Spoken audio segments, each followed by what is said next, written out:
একজন সাহাবী ইসলাম কবুল করেছেন, নবীর সামনে চোখের পানি ফেলে ফেলে হাউমাউ করে কাঁপতেছেন। রাসূল বলছেন, ও সাহাবী, দিন কবুল করে কি ভুল করেছো নাকি? না হুজুর। কান্দো কেন? ইসলাম কবুল করে তো আনন্দের কথা, তোমার চোখে পানি কেন? কি হয়েছে বলো হুজুর? দিন তো গ্রহণ করেছে, কিন্তু আগের একটা কথা বলতে পারি না। কি করেছে বলো হুজুর? আমি আগের জীবনে এমন একটা অপরাধ করে ফেলেছি যে অপরাধের কথা বারবার মনে হলে আমার কাছে মনে হয় আল্লাহ বুঝি আমার এই অপরাধটা মাফ করবেন না। কি করেছে বলো হুজুর?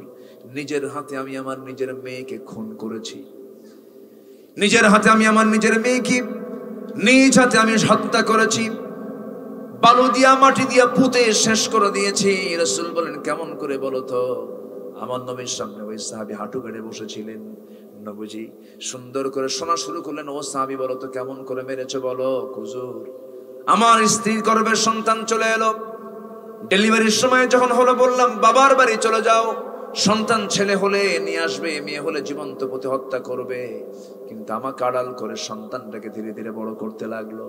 সন্তানটা হয়েছে মেয়ে, আমাকে বলা হলো মৃত সন্তান হয়েছে। সন্তানের বয়স যখন 5 থেকে 6 বছর, হঠাৎ করে আমার চোখের সামনে ধরা পড়ে গেল। আমার মতো চোখ, আমার মতো হাত, আমার মতো পা, সঙ্গে সঙ্গে খপ করে ধরে বললাম, তোর বাবার নাম কি, তোর মার নাম কি? আমি আমার ওই সন্তানটাকে ওর মার কাছে সামনে হাজির করে বললাম, সত্যি করে বলো তো এটা কার সন্তান? আমাদের সন্তান। কতক্ষণ গোপন করব? আমি ভয়ে আপনাকে বলি নাই, কিন্তু হুজুর শিরকিয়াতের কারণে, জিহালাতের কারণে আমার ভিতরে প্রচন্ড রাগ উঠে গেল। ওই মেয়েটাকে মারার জন্য আমি মরিয়া হয়ে গেলাম, অস্থির হয়ে গেলাম, টেকনিক করলাম, অভিনয় শুরু করে দিলাম। আমার মেয়েকে বললাম, মা সুন্দর করে সাজিয়ে নাও, গুছিয়ে নাও, আজকে তোমার নানার বাড়িতে নিয়ে যাব। হুজুর মেয়েটাকে এই কথা বলার সঙ্গে সঙ্গে সে আনন্দাত্মহারা হয়ে আমার কোলে বসে আমাকে চুমা খায়, আমার দাড়িগুলো সুন্দর করে গোছায়া দেয়, আমার চুলগুলো সুন্দর করে গোছায়া দেয়। কিন্তু মেয়েটাকে ওর মা যখন সাজিয়ে গুছিয়ে যখন আমার সঙ্গে দিয়ে দিল, সে তো জানে না করুণাক্ষর আমি তার সঙ্গে এমন আচরণ করব। সামনে জঙ্গল পেলাম, জঙ্গল পার হয়ে গেলাম, কোদাল হাতে নিলাম। ঠিক দুপুর বেলা আমি ওই জায়গায় একটা কবর খনন করছিলাম, কোদাল দিয়ে মাটি খনন করছিলাম। আউযু বিল্লাহি মিনাশ শাইতানির রাজীম। বিসমিল্লাহির রাহমানির রাহিম।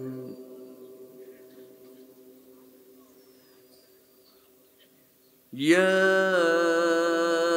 আইয়ুহান নাসু কুলু মিম্মা ফিল আরদি হালালান তাইয়্যিবা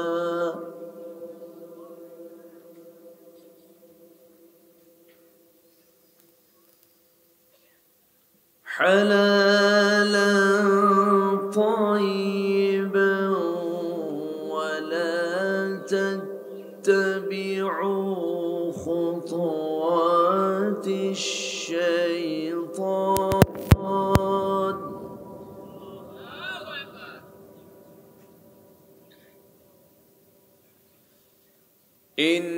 ইন্নাহু লাকুম আদুউম মুবিন।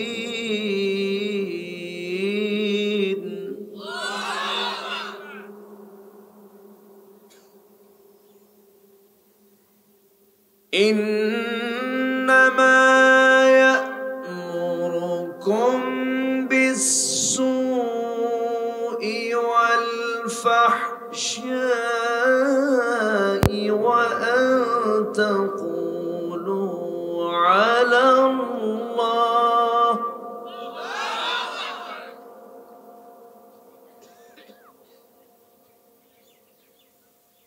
وأن تقولوا على الله ما لا تعلمون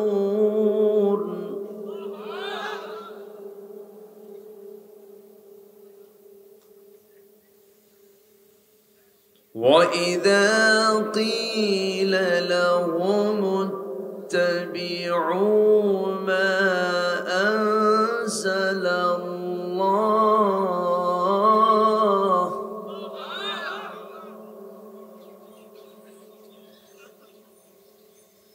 ما أنزل الله قالوا بل نتبع ما ألفينا عليه آباءنا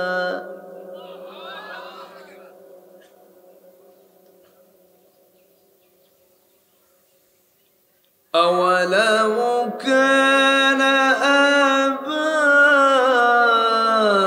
آباؤهم لا يعقلون شيئا ولا يهتدون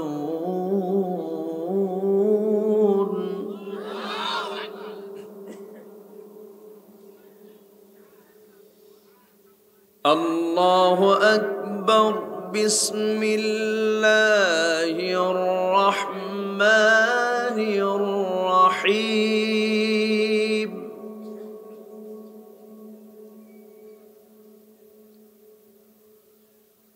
إن الله وملائكته يصلون على النبي يا أيها الذين آمنوا صلوا عليه وسلموا تسليما اللهم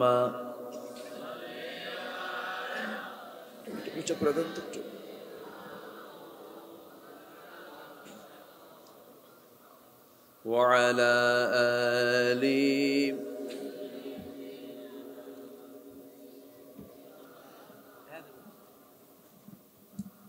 একটু মোহাব্বত দিয়ে নবীর প্রেমে মাতোয়ারা হয়ে জবান খুলে জোরালো কণ্ঠে সবাই বলুন আল্লাহুম্মা সাল্লি আলা নেমে যায় তো খুলে দাও টাইট করে দাও وعلى آل سيدنا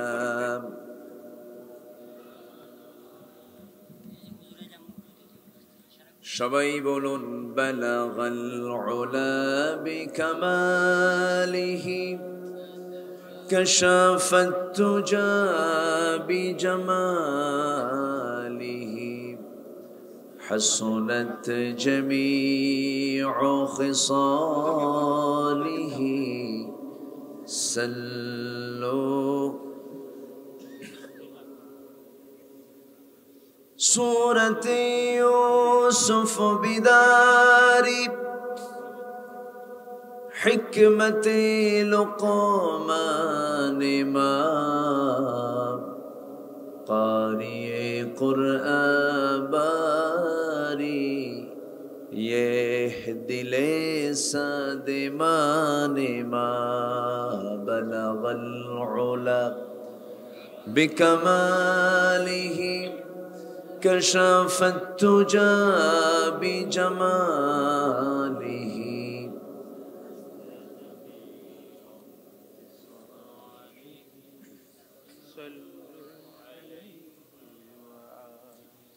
आवाज जरा बढ़ाया दें कान तो सुनी जाए बढ़ाया दें जी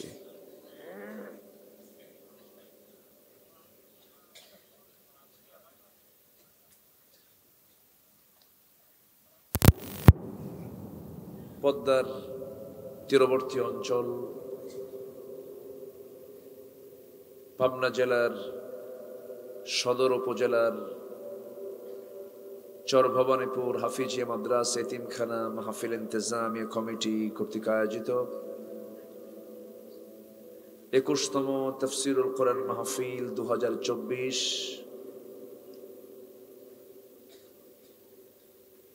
8 ফেব্রুয়ারিতে অনুষ্ঠিত আজকের এই মহৎ আয়োজনের সম্মানিত সুযোগ্য সভাপতি জনাব মুহতারাম মাওলানা ইদ্রিস আলী সাহিব, মাহফিলের বরেণ্য অতিথিবৃন্দ, হযরত উলামায়ে কেরাম, বিশেষ করে আমার পূর্বে কথা বলেছেন নন্দিত আলেমে দ্বীন মুহতারাম মাওলানা মুফতি মাহফুজুর রহমান হাকিমপুরী, উপস্থিত হযরত উলামায়ে কেরাম, ফদলাইজাম, সুশীল সমাজ, জাতির শ্রেষ্ঠ সন্তান, শিক্ষক মণ্ডলী, সামনে উপস্থিত আজকের মাহফিলের প্রধান আকর্ষণ, যাদেরকে নিয়ে আজকের এই সাজানো গোছানো বর্ণাঢ্য আয়োজন, তাওহীদের পতাকাবাহী, কালেমার ঝান্ডাবাহী, দ্বীন ইসলামের নরসারদুল বীর মুজাহিদ, প্রাণ প্রিয় সম্মানিত দ্বীনী ভাইরা, আড়ালে বসে আছেন শ্রদ্ধেয়া সম্মানিতা মা বোনেরা। আলোচনার সূচনায় আনুষ্ঠানিকতার মধ্য দিয়ে আমার পক্ষ থেকে আবারও দিল খোলা সালাম, আসসালামু আলাইকুম ওয়া রাহমাতুল্লাহি তাআলা ওয়া বারাকাতুহু। সবাই কেমন আছেন? আমাকে প্রশ্ন করলেন, আল্লাহ তাআলা আমাকে তো আপনার কাতারেই রেখেছেন। বলি আলহামদুলিল্লাহ। সারাদিনের সকল কাজকর্মের সমাপ্তির পরে মানব জীবনের গুরুত্বপূর্ণ একটি অংশ হলো বিশ্রাম। সেই বিশ্রামের চূড়ান্ত সময়ে, যে সময় মাঘের এই প্রচন্ড শীতের ভিতরে বিছানায় থাকার কথা, ঠিক সেই সময় আমরা কোরআনের টানে জান্নাতের বাগানে এই ঠান্ডা মাটিতে আমরা কোরআন শোনার জন্য আগ্রহ নিয়ে আসতে পেরেছি। যিনি আমাকে আসার বসার তৌফিক দিলেন, সেই মহান জাল্লা শানুর দরবারে আমরা সবাই লাখ কোটি সুজুদ শুকর আদায় করি, মুহাব্বাতান বলে উঠছি আলহামদুলিল্লাহ। আবারও বলছি আলহামদুলিল্লাহ। চিৎকার মেরে বলছি আল্লাহুম্মা ইন্নী আসআলুকা আল হুদা ওয়াত তুকা ওয়াল আফাফা ওয়াল গিনা। সবাই বলি আল্লাহুম্মা লাকা আসলামতু ওয়া বিকা আমানতু ওয়া আলাইকা তাওয়াক্কালতু ওয়া ইলাইকা আনাবতু ওয়া বিকা খাসামতু। আমরা আল্লাহ তাআলার শুকর আদায় করে নিলাম। উঠতে একটু দেরি হলো, শেষ হতে যদি একটু দেরি হয় কষ্ট হবে? আমাকে সময় দেওয়া যাবে তো? জোরে বলি ইনশাআল্লাহ।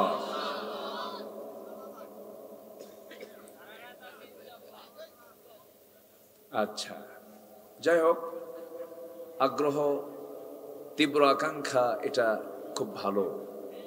দ্বীনের জন্য এই তীব্র আকাঙ্ক্ষা, এই তীব্র আগ্রহ একদিন কাজে লাগবে। লাগবে না কাজে? কোরআনকে আমি সময় দেব, কোরআন আমাকে পক্ষে কথা বলবে। জোরে বলি সুবহানাল্লাহ। এটা এমন একটা কিতাবের নাম যে কিতাব একদিন আপনার আমার পক্ষে যাবে অথবা বিপক্ষে যাবে। এটা ভয়ঙ্কর একটা বিষয়। কিন্তু কোরআনের পক্ষে যদি আমি সুপারিশ নিতে চাই, তাহলে আমাকে হতে হবে কোরআনওয়ালা। কোরআনকে সাথে নিয়ে আমাকে চলতে হবে। কোরআন যা বলবে আমাকে তাই বলতে হবে। কোরআন যা শিখাবে আমাকে তাই শিখতে হবে। কিন্তু সারা জীবন কোরআনের বিরুদ্ধে অবস্থান করে আমি কি এই কিতাবের কোনো সাক্ষী, এই কিতাবের পক্ষে, কিতাব আমাকে আমার পক্ষে কথা বলবে, এমন কি সুযোগ কি আছে? সহিহ হাদিসের বর্ণনা, আল কোরআন হুজ্জাতুল লাকা আও আলাইকা। তোমার সেদিন কোরআন হাসরের ময়দানের পক্ষে যাবে অথবা বিপক্ষে যাবে। আল কোরআন ও সিয়াম ইউশাফিআন লিল আবদি, কোরআন এবং সিয়াম এই দুটাই বান্দার জন্য একদিন সুপারিশ করবে। কার কাছে? আল্লাহর কাছে। এজন্য এই কিতাবকে নিয়ে আমরা এমন কোনো কিছু করতে যাব না যেন কোরআন আমার বিরুদ্ধে অবস্থান নেয়। এটা এমন একটা কিতাব যার শুরু থেকে নিয়ে শেষ পর্যন্ত যার একটা হরফকে যদি কেউ অমান্য করে তার ঈমান আছে না গেছে? ঈমান চলে গেছে। খুবই স্পর্শকাতর বিষয়, আংশিক মানার কোনো সুযোগই নেই, এটাকে পুরোপুরি মানতে হবে। যেরকম সুবহানাল্লাহ। সেই মুকাম্মিলে নিজামে হায়া কোরআনে কারীমের গুরুত্বপূর্ণ সূরা, সবচেয়ে বড় সূরা সূরাতুল বাকারা থেকে, অনেক বড় সূরা তো। সূরাতুল বাকারা থেকে আমি মাস দিক থেকে আমি 3টা আয়াতে কারিমা তেলাওয়াত করেছি। এই 3টা আয়াতকে সামনে রেখে কিছু কথা আমি বলতে চাচ্ছি। ওমা তাওফীকি ইল্লা বিল্লাহ আলাইহি তাওয়াক্কালতু ওয়া ইলাইহি উনীব। সেই মহান রবের প্রতি পূর্ণ ভরসা রেখে আসুন আমরা মূল আলোচনার দিকে আস্তে আস্তে চলে যাচ্ছি। সূরাটার নাম কি বলেন তো? বাকারা। বাকারা মানে কি? গাভী। গাভী এমন একটা প্রাণী যে গাভীর চুল থেকে শুরু করে নিয়ে এর মল পর্যন্ত, পায়খানা পর্যন্ত বান্দার অকল্যাণে না কল্যাণে? কল্যাণে। তো সূরাতুল বাকারা এটা এমন একটা সূরা যে সূরার মধ্যে আল্লাহ তাআলা বান্দার জীবনের যাবতীয় কথাগুলো মোটামুটি তিনি বলে দিয়েছেন। জোরে বলি সুবহানাল্লাহ। সব আছে এর মধ্যে। কোরআন যে আল্লাহর কিতাব, এটা যে আল্লাহ নাজিল করেছেন, এতে কোনো সন্দেহ আছে কি? আসতে বলুন, সন্দেহ আছে? কেউ কি এর অসারতা, এর দুর্বলতা কেউ প্রমাণ করতে পেরেছে? কোনদিন পারবে? কোরআনটা কি এলোমেলো না গোছালো? কোরআন কি উল্টা পাল্টা না সোজা? সোজা। আমার আল্লাহ তাআলা আকাশ সাজিয়েছেন কি এলোমেলো না সাজানো? আল্লাহর আকাশটা কত সুন্দর।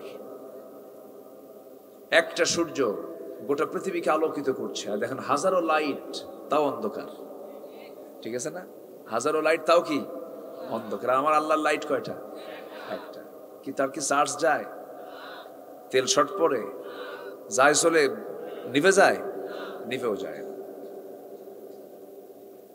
যে আল্লাহ তাআলা সূর্য বানিয়েছেন, যে আল্লাহ তাআলা চাঁদ বানিয়েছেন, সাজানো গোছানো পৃথিবী সাজিয়েছেন, সাবআতু আবহুর 7 সমুদ্র তিনি সৃষ্টি করেছেন, তৈরি করেছেন, তিনি সাজানো কোরআন দিয়েছেন। যেরকম সুবহানাল্লাহ।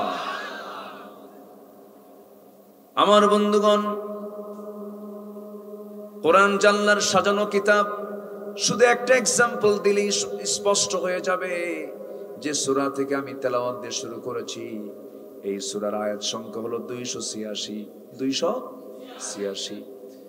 এই 286 আয়াত সম্বলিত এই বিশাল বড় সূরা, সবচেয়ে বড় সূরা 286, এর অর্ধেক কত বলেন? 286 এর অর্ধেক কত বলেন? 143। হয়তো মনে মনে ভাবতেছেন, হুজুর শুনতে আসলাম ওয়াজ, শিখানো অঙ্ক, এটা আবার কেমন কথা? এটা ভাবতেছেন নাকি আপনারা? অঙ্ক তো শেখা দরকার। দুনিয়াতে যার অঙ্ক ঠিক আছে, আখিরাতে তার জান্নাত ঠিক আছে। অঙ্ক যার ঠিক নাই, হিসাব যার ঠিক নাই, বোনের সম্পত্তি দিতে যে কার্পণ্য করে, এখানে হিসাব আছে না? আল্লাহ তাআলা কিয়ামতের দিন তাকে আটকায় ফেলবেন। সম্মানিত ভাইয়েরা, তাহলে 286 অর্ধেক হলো 143। খুব ক্লান্তি পাচ্ছে, বয়স্ক মানুষ তো একটু কষ্ট হচ্ছে। আমি কি আলোচনা চালিয়ে যাব? জোরে বলি ইনশাআল্লাহ। সম্মানিত ভাইয়েরা, 143 অর্ধেক কোরআন যে সাজানো, জাস্ট একটা এক্সাম্পল দিয়ে আমি মূল পর্বে চলে যাচ্ছি। 143 নম্বর আয়াতে আল্লাহ তাআলা কি বলেছেন দেখেন। আল্লাহ তাআলা এই আয়াতটাকে মাঝখানে সেট করেছেন। কি আয়াত দিয়েছেন এখানে? আল্লাহ রাব্বুল আলামিন বলেন, وَكَذَلِكَ جَعَلْنَاكُمْ أُمَّةً وَسَطًا لِتَكُونُوا شُهَدَاءَ عَلَى النَّاسِ وَيَكُونَ الرَّسُولُ عَلَيْكُمْ شَهِيدًا। জোরে বলুন আল্লাহু আকবার। আমি এমনই করে তোমাদেরকে আমি মধ্যম জাতি করে দুনিয়াতে পাঠিয়ে দিয়েছি, মধ্যম জাতি করে আমি তোমাদেরকে দুনিয়াতে পাঠিয়ে দিয়েছি। আমরা জাতি হিসেবে মধ্যম। আল্লাহ তাআলা একটা সেট করেছেন প্রথমে, শেষে, না মধ্যে। অর্থের সাথে আয়াতের সেটিং মিল আছে না নাই? আচ্ছা, সংখ্যার সাথে আল্লাহ তাআলা অনেক কিছু মিল রেখেছেন। সংখ্যা তত্ত্বের অপূর্ব সমন্বয় ঘটিয়েছেন এই কিতাবের ভিতরে। সাজানো, এটা অগোছালো কিছু নেই এর মধ্যে। একটা আয়াত আছে, সাইয়েদনা ইউসুফ আলাইহিস সালাতু ওয়াস সালাম তিনি স্বপ্নের কথা বলছেন তার বাবাকে, ইন্নী রাআইতু আহাদা আশারা কাওকাবান ওয়াশ-শামসা ওয়াল কামারা রাআইতুহুম লি সাজিদিন। জোরে বলুন আল্লাহু আকবার। হে আব্বা, আমি আমার স্বপ্নের মধ্যে দেখলাম, ইন্নী রাআইতু আহাদা আশারা কাওকাবা, স্বপ্নের মধ্যে আমি দেখতে পেলাম 11টা নক্ষত্র, সূর্য চন্দ্র সব মিলে আমাকে সম্মানজনক সেজদা করতেছে। ইন্নী রাআইতু আহাদা আশারা কাওকাবা, এখানে কয়টা নক্ষত্রের কথা বলা আছে? 11টা। ইন্নী রাআইতু আহাদা আশারা কাওকাবা, এই বাক্য লিখতেও ব্যবহার হয়েছে 11টা নক্তা। যারকান সুবহানাল্লাহ।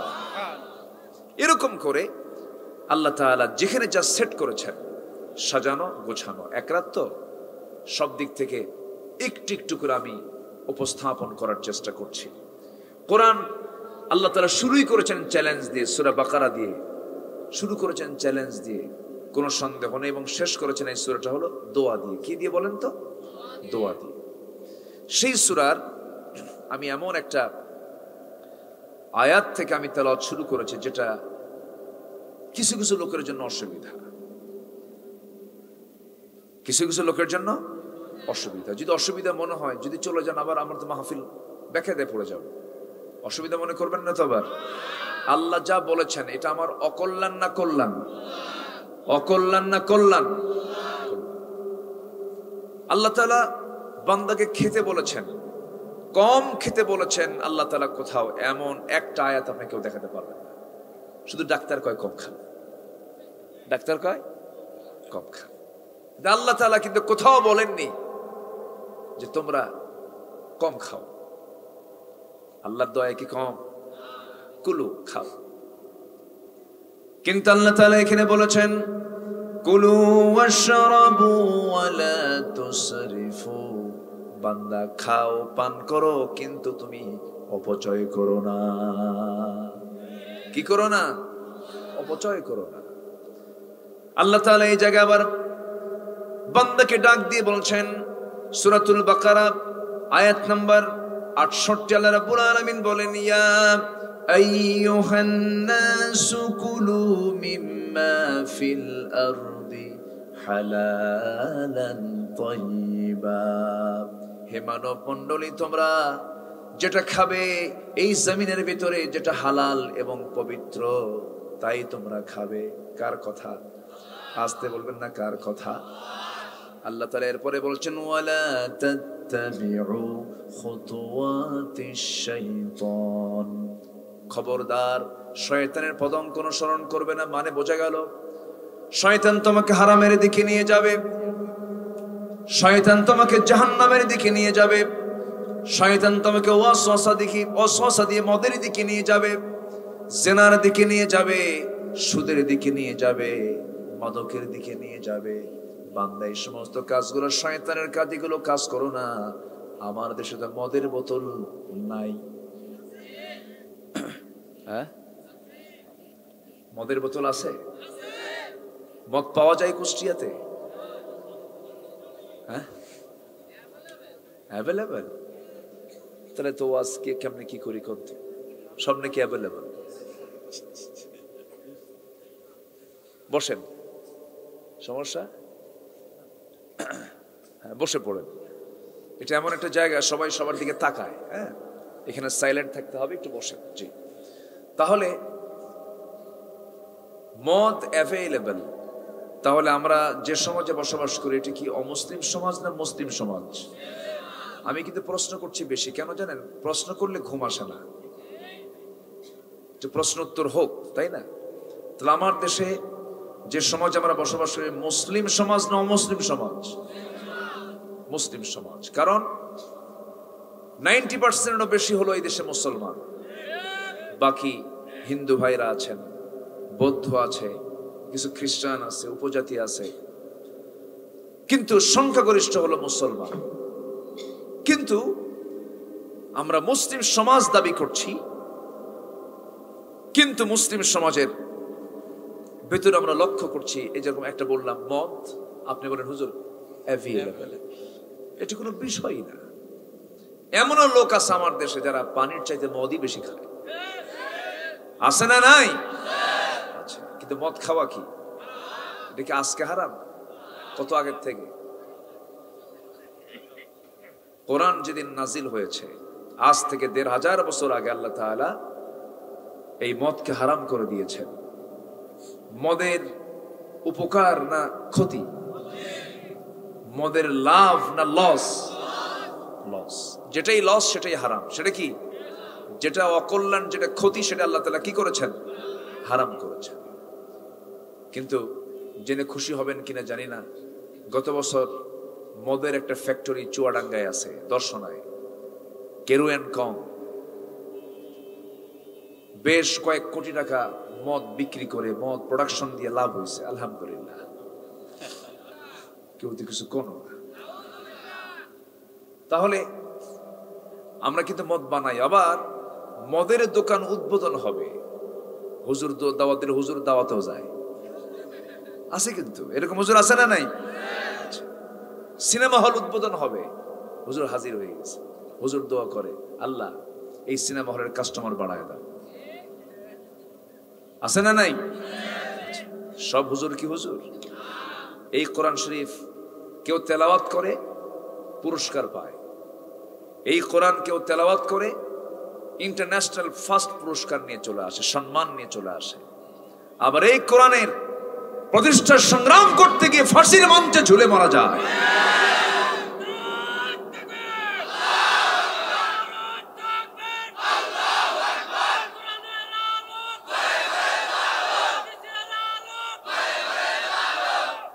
সম্মানিত ভাইয়েরা, কোরআন তেলাওয়াতে রক্ত ঝরাতে হয় না,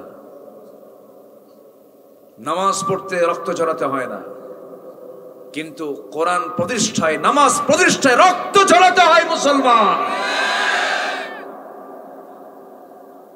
সম্মানিত ভাইয়েরা, এই জন্য হুজুর তো বহু আছে, আছে না নাই? আছে। সিরিয়ার দামেস্কের জেলখানায় ইমাম ইবনু তাইমিয়া রাহিমাহুল্লাহ জেলখানায় তিনি কয়েদি। জেল সুপার এসে বলতেছে, হুজুর কোনো উপায় নাই, আমরা হুকুমের গোলাম। চোখ দিয়ে পানি বের করে বলে, হুজুর একটু দোয়া করেন, আমরা কি করব, আপনার জন্য তো আমরা কিছু করতে পারতেছি না, আমরা হুকুমের গোলাম। ইমাম ইবনু তাইমিয়া বললেন, শোনো, তোমাদের মতো ব্যক্তির কারণেই জালিমরা জুলুম করার সুযোগ পায়। সব বলে আমরা হুকুমের গোলাম, কিছু করার নাই, তো তুমি কি করবা? ওয়াকুলু কাওলান সাদীদা, যা বলো সত্য কথা বলো। এটা কার কথা? যার মুখ থেকে সত্য কথা বের হয় না সে হচ্ছে বোবা শয়তান, যার মুখ থেকে হক কথা বের হয় না সে হচ্ছে মুনাফিক। এগুলো কি আমার ফতুয়া না আল্লাহর ফতুয়া? আল্লাহর ফতুয়া। অনেক কথা আছে, আস্তে আস্তে করে বলবো। আমাকে সময় দিচ্ছেন তো নাকি? জোরে বলি ইনশাআল্লাহ। মাইকের আওয়াজ কমায় দেন নাকি বাড়ায় দিবেন? আওয়াজ আমার কাছে ফ্রেশ মনে হচ্ছে না, আমার খুব জোর লাগতেছে। একটু একটু আওয়াজ একটু বাড়ায় দিয়ে আমার জন্য কষ্ট একটু কম হয়। তো আপনার মুখে দাড়ি কই? হ্যাঁ, ওয়াজ বেশি শোনে কে বলেন তো? মাইকেল না, এত ওয়াজ জীবনে শুনে দাড়ি কই? দাঁড়িয়ে রাখবেন তো ইনশাআল্লাহ? আচ্ছা, আল্লাহ কবুল করো। জোরে বলি আমিন। রাগ করেননি তো? আবার রাগ করা যাবে না। আমার দিকে তাকান। তাহলে মদ খাওয়া কি, এটা কি হারাম করেছেন? আল্লাহ বলছেন তুমি যা খাবে হালাল খাবে, পবিত্র খাবে। মদ কি পাক না নাপাক? নাপাক। আমার বন্ধুগণ, মদ কেন হারাম, কি জন্য হারাম, হয়তো আমি এর কারণ কিছু জানবো, কিন্তু ইমানদার এত যুক্তি দেখতে যাবে না। ইমানদার দেখবে আমার আল্লাহ হারাম করে দিয়েছেন, অবশ্যই হারাম, কোনো যুক্তির দরকার নাই। আল্লাহ হারাম করেছেন মানে অবশ্যই এটা বান্দার জন্য অকল্যাণ। গোটা পৃথিবীর মানুষ এক জায়গায় হয়ে যদি এক ফোঁটা পানি বানাতে চায়, পানি বানাতে পারবে না। আমার বন্ধুগণ, একটা চাল বানাতে চায়, চাল বানাতে পারবে না, আল্লাহর সাহায্য লাগবে। সে আল্লাহ তাআলা কত হালাল জিনিস দিয়েছেন, সে হালাল জিনিসের কাছে যায় না, শুধু হারামের দিকে দৌড়ায়। কিন্তু খাদ্যের দিক থেকে দেখবেন হারাম খাদ্য বেশি না হালাল খাদ্য বেশি? হালাল খাবারই বেশি। আল্লাহ হালাল খাবারই বেশি দিয়েছেন, এগুলো খা। কিন্তু গুনে গুনে ওই হারামের দিকে যায়, খালি বিড়ি খায়। আছে না? আবার রাগ করতেছেন না তো আপনারা? হুজুর এরকম করে গালিগালাজ দিলে তো আমরা থাকবো না, এরকম ভাবতেছেন না তো? আবার মাহফিলে এসে প্রশ্ন করে, হুজুর বিড়ি খাওয়া কি জায়েজ আছে? মানে উনি জায়েজের চেষ্টায় আছে। এটা কেমন কথা? বিড়ি খাওয়া জায়েজ কি না জায়েজ, এই উত্তর কি আমরা বেশি জানবো না ডাক্তাররা বেশি জানবে? ডাক্তাররাও খায়, হাতে একখান বিড়ি না, খবরদার বিড়ি খাবেন না কিন্তু, ঠিক আছে না? কোথায় যাবে না? আজকে মুসলমান বিড়ি খায়। আজকে মুসলমান নামাজি বেশি না বেনামাজি বেশি? মুসলমানের মুখে আজকে দাড়ি কম না দাড়ি বেশি? দাড়িওয়ালা কম, দাড়ি তো নাই। কয়জন মুসলমান দাড়ি রাখে? দাড়ি নাই, নামাজ নাই, বিড়ি খায়। এই কোরআন সহি করে না পড়লে পরে নামাজি সহি হবে না। বলেন তো, আমার দেশের শিক্ষা মন্ত্রণালয় আছে না নাই? এই 54 বছর কি করলো? এই জাতির সিংহভাগ অংশ তারা কোরআনটাকে সহি করে পড়তে পারে না। কি হয়েছে? কি করা হলো বলেন? যেটা তেলাওয়াত না করলে নামাজ হচ্ছে না, যেটা তেলাওয়াত সহি না করলে নামাজ সহি হচ্ছে না, সেদিকে কোনো গুরুত্বই নেই। পার্লামেন্টে তেলাওয়াত করার জন্য দিছে একজনকে, কারি সাহেব যায় নাই, এক এমপি তেলাওয়াত করতেছে, কেল হে আল্লাহ হে হে। শয়তানকে তোরছে তেলাওয়াত আমার ভালো আছে। তবে গান গাওয়ার লোক ছিল, অবশ্য একটু কমে গেছে একজন, এবার ওটা নাই, ফাটানোর জায়গার পাচ্ছে না। তুই যা বাইরে যা, ফাটা, যা ফাটাবি ফাটা, ঠিক কিনা? কি সুন্দর করে বলে, আমরা কি সিয়াসিতে পড়ি নাই? মেশকাত শরীফ দেখছেন? মেশকাত সিয়াসিতা, মেশকাত শরীফ সিয়াসিতা, এত বোঝা বোঝে, খুব এলেম ওলা, এত এলেম। আগামীকাল কি ঈদুল আজহা? বলে আগামীকাল ঈদুল আজহার জানাজা নামাজ। বোতল খাইলে এরকমই হয়, বোতল খাইলে এরকমই হয়। বোতল কোন আলেম ওলামা খায় না, বোতল তারাই খায় যারা বোতলকে সমাজে প্রতিষ্ঠা করতে চায়। বোতল আছে যেখানে অপকর্ম গুনাহ, সেখানে। মদ কেন হারাম? এটার উপর ওয়াজ করতে তো 2 ঘন্টা লাগবে। লাগুক কি চালাবো? আমি তো একটা আয়াত ধরেছি, আজকে 2-3টা আয়াত ধরছি, এটা দিয়ে শেষ করে দেবো। জোরে বলি ইনশাআল্লাহ। আমার বন্ধুগণ, মদ এমন একটা পাপের নাম, আমার রাসূল নিজে বলেছেন, আল খামরু উম্মুল খাবাইস। মদ হলো সমস্ত পাপের মা, সমস্ত পাপের মা হলো মদ। সমস্ত অপরাধকে টেনে বের করে নিয়ে আসে, চলে আসে। একটা এক্সাম্পল মনে পড়লো আমার। কোন এক আল্লাহওয়ালা, বড় আল্লাহওয়ালা ছিলেন, যে নগরে বসবাস করতেন সেই নগরে একজন বড় পতিতার বসবাস ছিল, জঘন্য একটা নারীর বসবাস ছিল।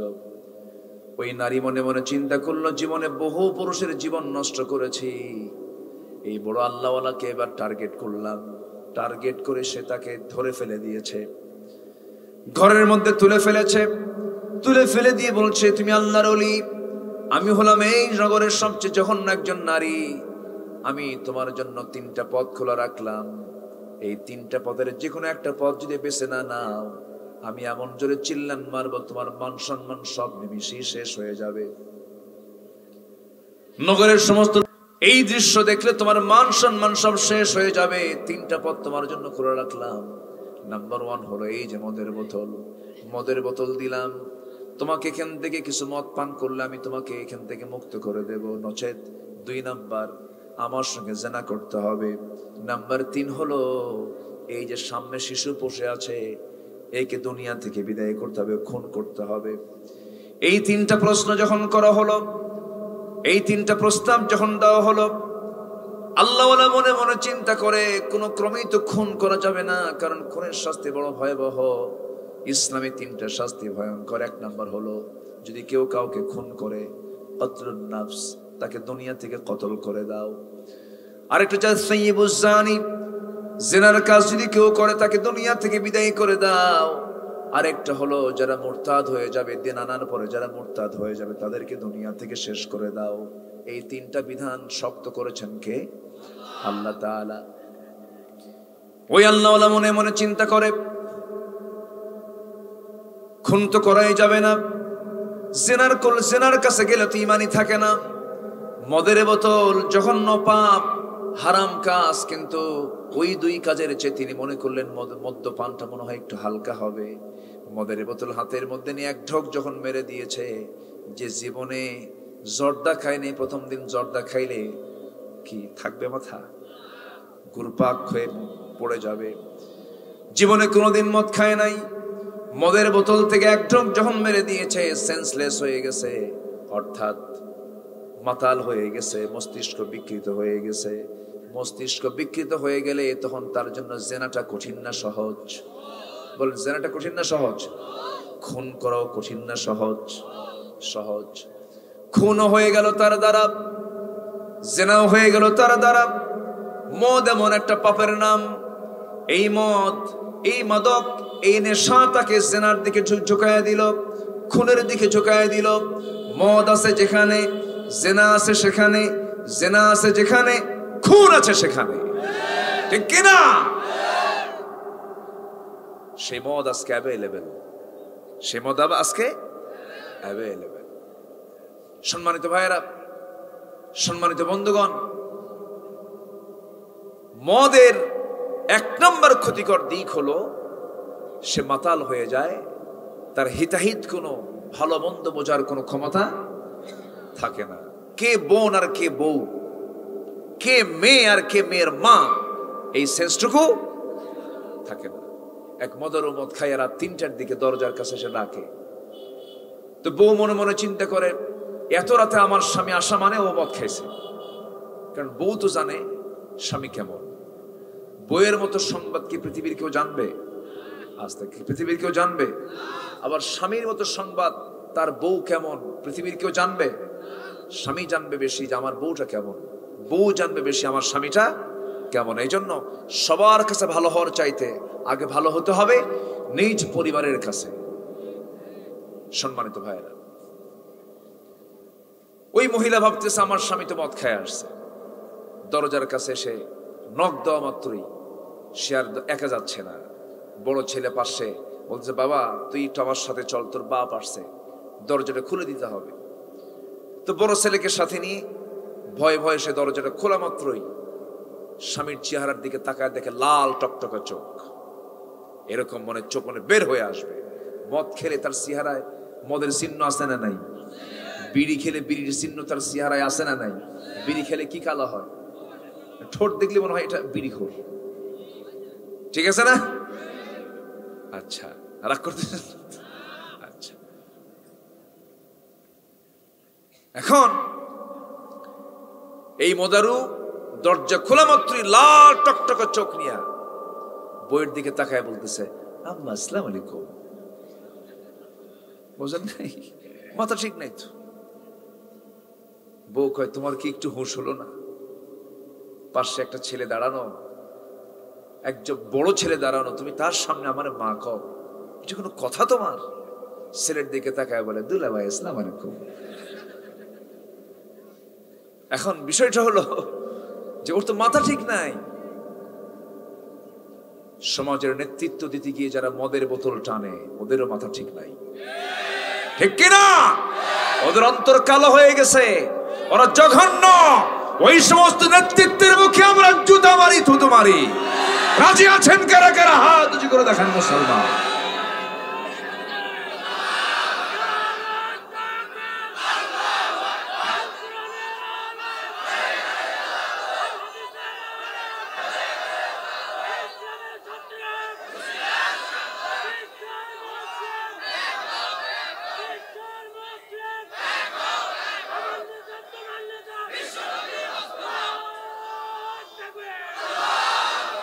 আল্লাহ তুমি সবার হাতকে কবুল করো, জোরে বলি আমিন।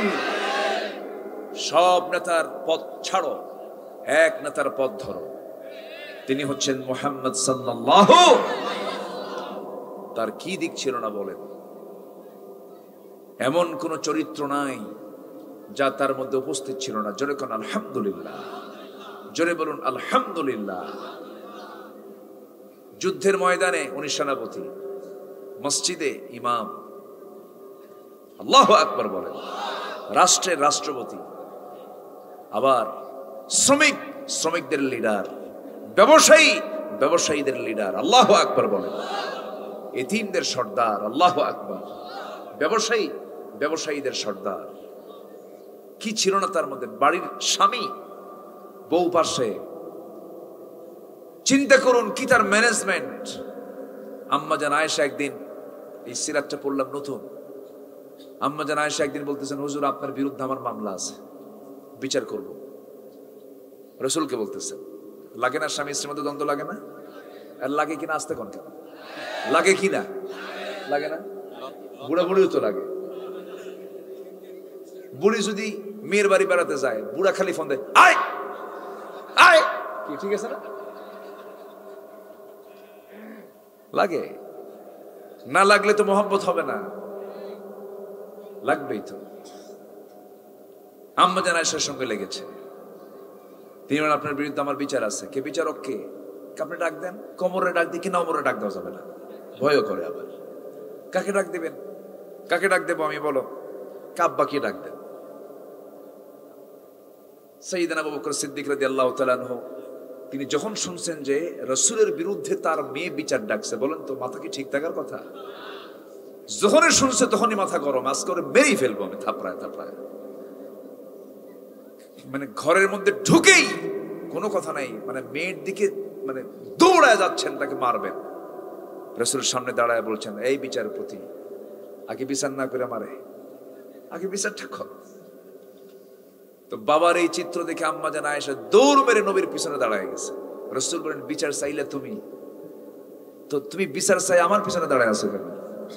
আমি তো আসামি, আসামির পিছনে কেউ দাঁড়ায়? বিচার শেষ। সুবহানাল্লাহ বলবেন না? আর এখনকার আবার স্বামী স্ত্রী গন্ডগোল এমন, স্বামী থাকে মালয়েশিয়া আর বউ থাকে হলো কুষ্টিয়া, ওখান থেকে ভিডিও কলে ফোনে কথা বলে, কথা বলতে বলতে লাগছে গন্ডগোল। যা দরকার নাই, তোর এদের সংসার আমার হবে না, দিলাম 100 তালাক। কত তালাক? তালাক কি 100 হয়? তালাক দিয়ে পরে আমাদের ফোন দেয়, হুজুর কাম তো সারছি। কি করছেন বলেন? হুজুর আমি তো সেঞ্চুরি দিয়ে ফেলছি। কি সেঞ্চুরি মানে? হুজুর একদম 100 তালাক দিছি, এবং সাথে শাশুড়ি সহ। কে বললাম যে আপনি শাশুড়ি কি কেন, কি এত? হুজুর ওনার প্রতি রাগ আরো বেশি, ওটাই পেঁচ লাগায়, ওটা আগে দিছি। কি কথা কি বুঝতেছেন? মূর্খ মানুষ, বোঝে না। হুজুর একটা প্রশ্ন করে, কি হুজুর আমার মেয়ে আছে, ছেলে আছে, রাগের মাথায় দিছে তালাক। হুজুর একটু কি ফেরত টেরতের কোনো সুযোগ নাই? রাগের মাথায় তালাক দিলে কি তালাক হয়? দেখেন, আবার নিজে আবার প্রশ্ন করে। আচ্ছা, তালাক কি কেউ মহাব্বত করে দেয় না রাগের মাথায় দেয়? রাগ না হলে কি তালাক হয়? মহাব্বত করে কেউ দেয় না? এরকম ডাকে, শোনো ময়না রাগ করো না, তালাক, এরকম করে তালাক দেয় কেউ? তালাকের সম্পর্ক তো রাগের সাথে। আপনি খুশি হয়েও যদি কাউকে গুলি করেন সে মরে যাবে, আপনি রাগ করেও যদি গুলি করেন সে কি মরে যাবে, ফলাফল তো একই। কত গুনার কাজ যে হচ্ছে সমাজে, স্বামী স্ত্রী পরিচয় ছিল কিন্তু তালাক হয়ে গেছে, আবার তারা মিলেমিশে থাকে, তাদের জেনার সম্পর্ক, ঠিক কিনা? এরকম বহু আছে। কেন জানেন? শুধুমাত্র ইসলাম না বোঝার কারণে, দিন না বোঝার কারণে। সম্মানিত ভাইয়েরা, কথার তো কোনো থা নাই, বহুদিক বহু কথা চলে যায়, মূল প্রসঙ্গে আমরা চলে আসি। পৃথিবীতে এখন বৈধ ব্যবসা বেশি না অবৈধ ব্যবসা বেশি? অবৈধ বিজনেসের একদম মানে মহড়া চলছে, আজ জমজমাট ব্যবসা চলছে। মাদক আছে না? মাদকের পরিমাণ পৃথিবীতে বিশ্বব্যাপী বাণিজ্যের পরিমাণ হলো $1600 বিলিয়ন। ক্যাসিনো, জুয়া, বার্ষিক বিশ্বব্যাপী বাণিজ্যের পরিমাণ হলো $400 বিলিয়ন। পতিতাবৃত্তির ব্যবসা হলো বছরে $700 বিলিয়ন। নাউজুবিল্লাহ বলবেন না? এরকম করে অবৈধ এই সমস্ত মাদক, জুয়া, পতিতা, কম্পিউটার গেমস, উল্টা পাল্টা, এগুলো সব মিলে বার্ষিক গড়ে বাণিজ্যের যে পরিমাণটা বিশ্বব্যাপী সেটা হলো প্রায় $2685 বিলিয়ন। যারা এই সমস্ত অকামের সঙ্গে জড়িত, এই অবৈধ ব্যবসার সঙ্গে যারা জড়িত আমার দেশেও সহ গোটা পৃথিবীতে, তারা কি কখনো চাবে জমিনে আল্লাহর দিন কায়েম হোক? আসতে চাবে? আপনি চান? আসতে কয় আপনি চান? আপনি চান? যারা চায় না তাদের কি করবেন? একজনকে মেরে ফেলে দেন। যারা চায় না তারা কি আপনার বন্ধু হতে পারে? বলেন, তারা কি আপনার বন্ধু হতে পারে? তাহলে আমাদের শত্রু চেনার দরকার আছে না নাই? আমার ভাইও কিন্তু শত্রু হতে পারে। আমার নবীর চাচা শত্রু ছিল না? চাচার নাম কি? আবু জেহেল। আবু জেহেল হলো গ্রাম্য চাচা। আমার নবীর মূল চাচা বলতে যে সবচেয়ে বিরোধী ছিল সে কে? আবু লাহাব। নবীর জন্মের সময় খুশি হয়ে সে উট কুরবানি দিয়েছে। আবু লাহাবের চেহারার সঙ্গে আমার নবীর চেহারার মিলও ছিল, চাচা ভাতিজা তো মিলও ছিল। অগ্নি শিখার পিতা আবু লাহাবকে বলা হয়। সে আবু লাহাবের কপাল ভেঙে গেল। সে আবু লাহাব পর্যন্ত দিনকে মানে না, ইসলামকে মানে না। সে বলেন আমি মদ খাবো, আমি মদের পক্ষে কথা বলবো, আমি জিনার পক্ষে কথা বলবো, তোমার এগুলো মানি না আমি। আমার বন্ধুগণ, আমার ভাইয়েরা, আপনি ইসলাম মানতে যখন যাবেন একটা বিষয় মাথায় রাখতে হবে। নাম্বার 1 হলো বাধা আসবে, 1 নম্বরে পারিবারিক, নাম্বার 2 হলো সামাজিক, নাম্বার 3 হলো ধনাঢ্য শ্রেণীর, নাম্বার 4 হলো রাষ্ট্রীয় বাধা আসবে। এমন বাধা এখনো আছে না নাই? আসতে বলবেন না, আছে না নাই? পারিবারিক বাধার শিকার হয়েছেন আমার নবীজি নিজে। ইব্রাহিম আলাইহিস সালাম ছিলেন আল্লাহর পয়গম্বর, বাপ ছিল কি? মুশরিক। বাপ কি ছিল? মুশরিক। ইব্রাহিম আলাইহিস সালাম কি নমরুদের বাহিনীরা তার হাত পা ধরে চরকিতে তুলে দিয়া আগুনের মধ্যে ফেলে দিবে। সেই চরকিতে ধরবে কে? সেই চরকি ধরার জন্য দেখা গেল ইব্রাহিম আলাইহিস সালাম দেখতে পেলেন তার নিজের জন্মদানকারী পিতা তাদেরকে সহযোগিতা করে সে আগুনের মধ্যে ফেলে দিচ্ছে।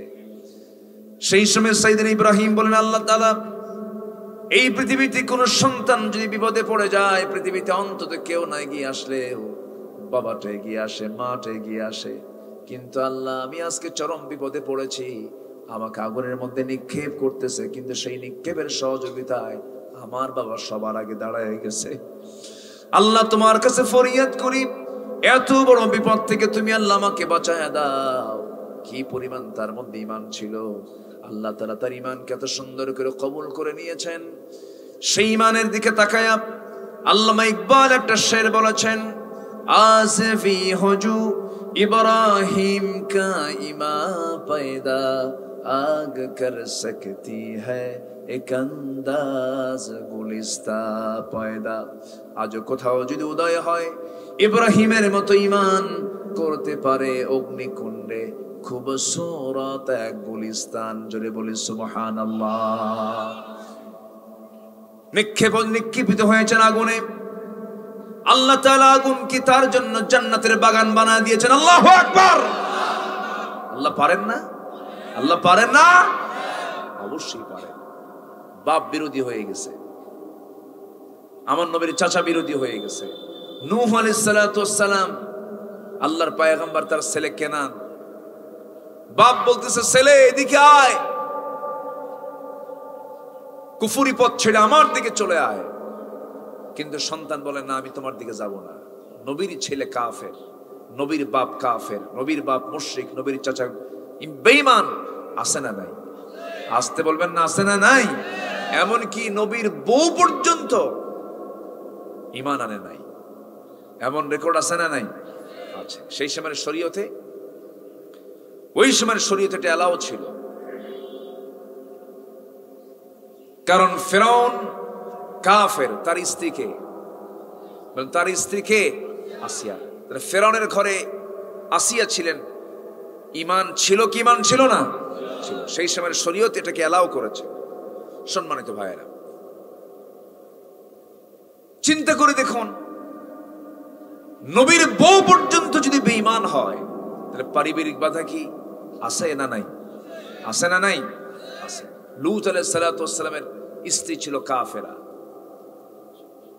লূত আলাইহিস সালাতু ওয়াস সালামের কওমদের একটা বড় খারাপ অভ্যাস ছিল, সেটা হলো যে জিনিসটা নিয়ে আজকে চরম ভাবে গোটা পৃথিবীতে তুল কালাম চলছে, সমকামিতা। আমি কি আলোচনা চালাবো? দু একজন করে যে ওঠে যেরকম মাঝে মাঝে, হ্যাঁ, এই নাম্বার খুঁজলি তো কাম সারা, নাম্বারটা আমার খোঁজা যাবে না তো। কই গেল? বসেন, একটু বসেন। আমি আসতে আজকে বিলম্ব হয়েছে, একটু আগে আসতাম, কিন্তু ওই কুষ্টিয়ার ভেড়া মারা না ঘোড়া মারা, আমাদের দেশে বহু মারা আছে, বাঘ মারাও আছে। বাঘও মারে, ভেড়াও মারে। এখানে কি মারে? আচ্ছা, ভেড়া মারা। ভেড়া মারা থেকে এই মজমপুর পর্যন্ত এত লম্বা জাম, মানে আমি প্রায় 2 ঘন্টার মতো শুধু এক জায়গায়, ধরেন 10-20 হাতের মধ্যে ছিলাম। পরে গাড়িটাকে ঘোরায় দিয়ে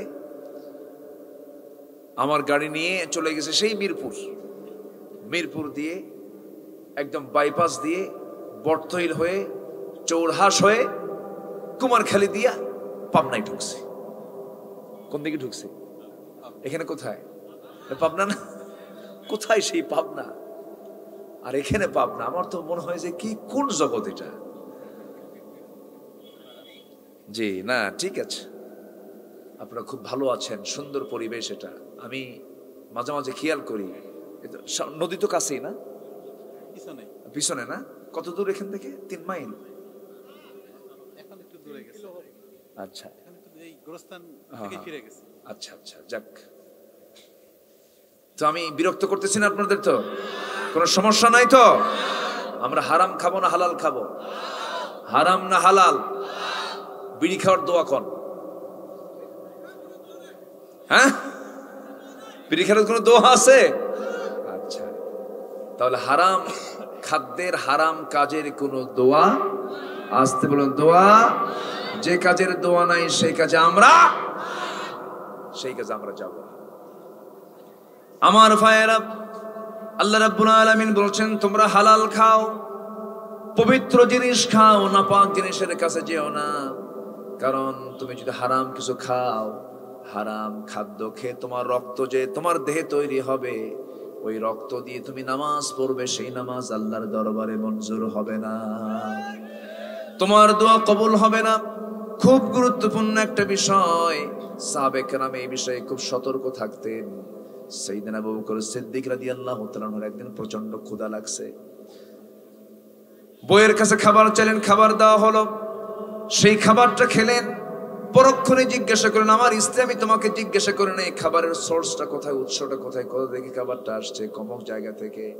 ওনার কাছে সন্দেহ মনে হলো, সঙ্গে সঙ্গে মুখের মধ্যে 3 হাত 4 আঙ্গুল 5 আঙ্গুল ঢোকায় দিয়া জোর করে করে সমস্ত খাবারগুলো পেট থেকে বের করে বলছেন, আমার স্ত্রী, আল্লাহর কসম করে বলি, হারাম খাদ্য দিয়ে তৈরি করা দেহ দিয়ে ইবাদত করলে আল্লাহর দরবারে তা মঞ্জুর হবে না। কিন্তু আমার দেশে এমন মুসলমানও আছে, ভালো কাজও করে, খারাপ কাজও করে, যোগ বিয়োগ করে। আছে না? যোগ বিয়োগ করা কিছু মুসলমান আছে না নাই? কিছু ভালো করে, কিছু মন্দ করে। রমজান মাস যখন চলে আসে সারা বছর নামাজ পড়ে না। রমজান মাস যখন চলে আসে হুজুর একটা ভাড়া করে বলে, হুজুর আরব দেশে নিয়ে যান, আরব দেশে 1 মাস থেকে আসবো, 1 লক্ষ রাকাত নামাজের সওয়াব পেয়ে যাব, বাইতুল হারামে নামাজ পড়ব, সারা বছর তো নামাজ পড়ি নাই। হুজুর আপনি বাইতুল হারামে নিয়ে যান, আল্লাহর ঘরে নিয়ে যান, এমন ভাবে চাইবো আল্লাহর কাছে আপনি আমার জন্য এমন দোয়া করে দিবেন, আল্লাহ যেন আমাকে জান্নাত পার করে জাহান্নাম দিয়ে দেন। আছে না এরকম? আছে না? রমজান মাস টোটাল জিকির আজগার, মুখে দাড়িও কাটে না, সব ঠিকঠাক আছে। ঈদের দিন যেদিন আসছে বিকেল বেলা মদ খায়া 3 দিন হুঁশ নাই। আছে না নাই? ওই চোরের মতো এক চোর গেছে মসজিদে নামাজ পড়তে।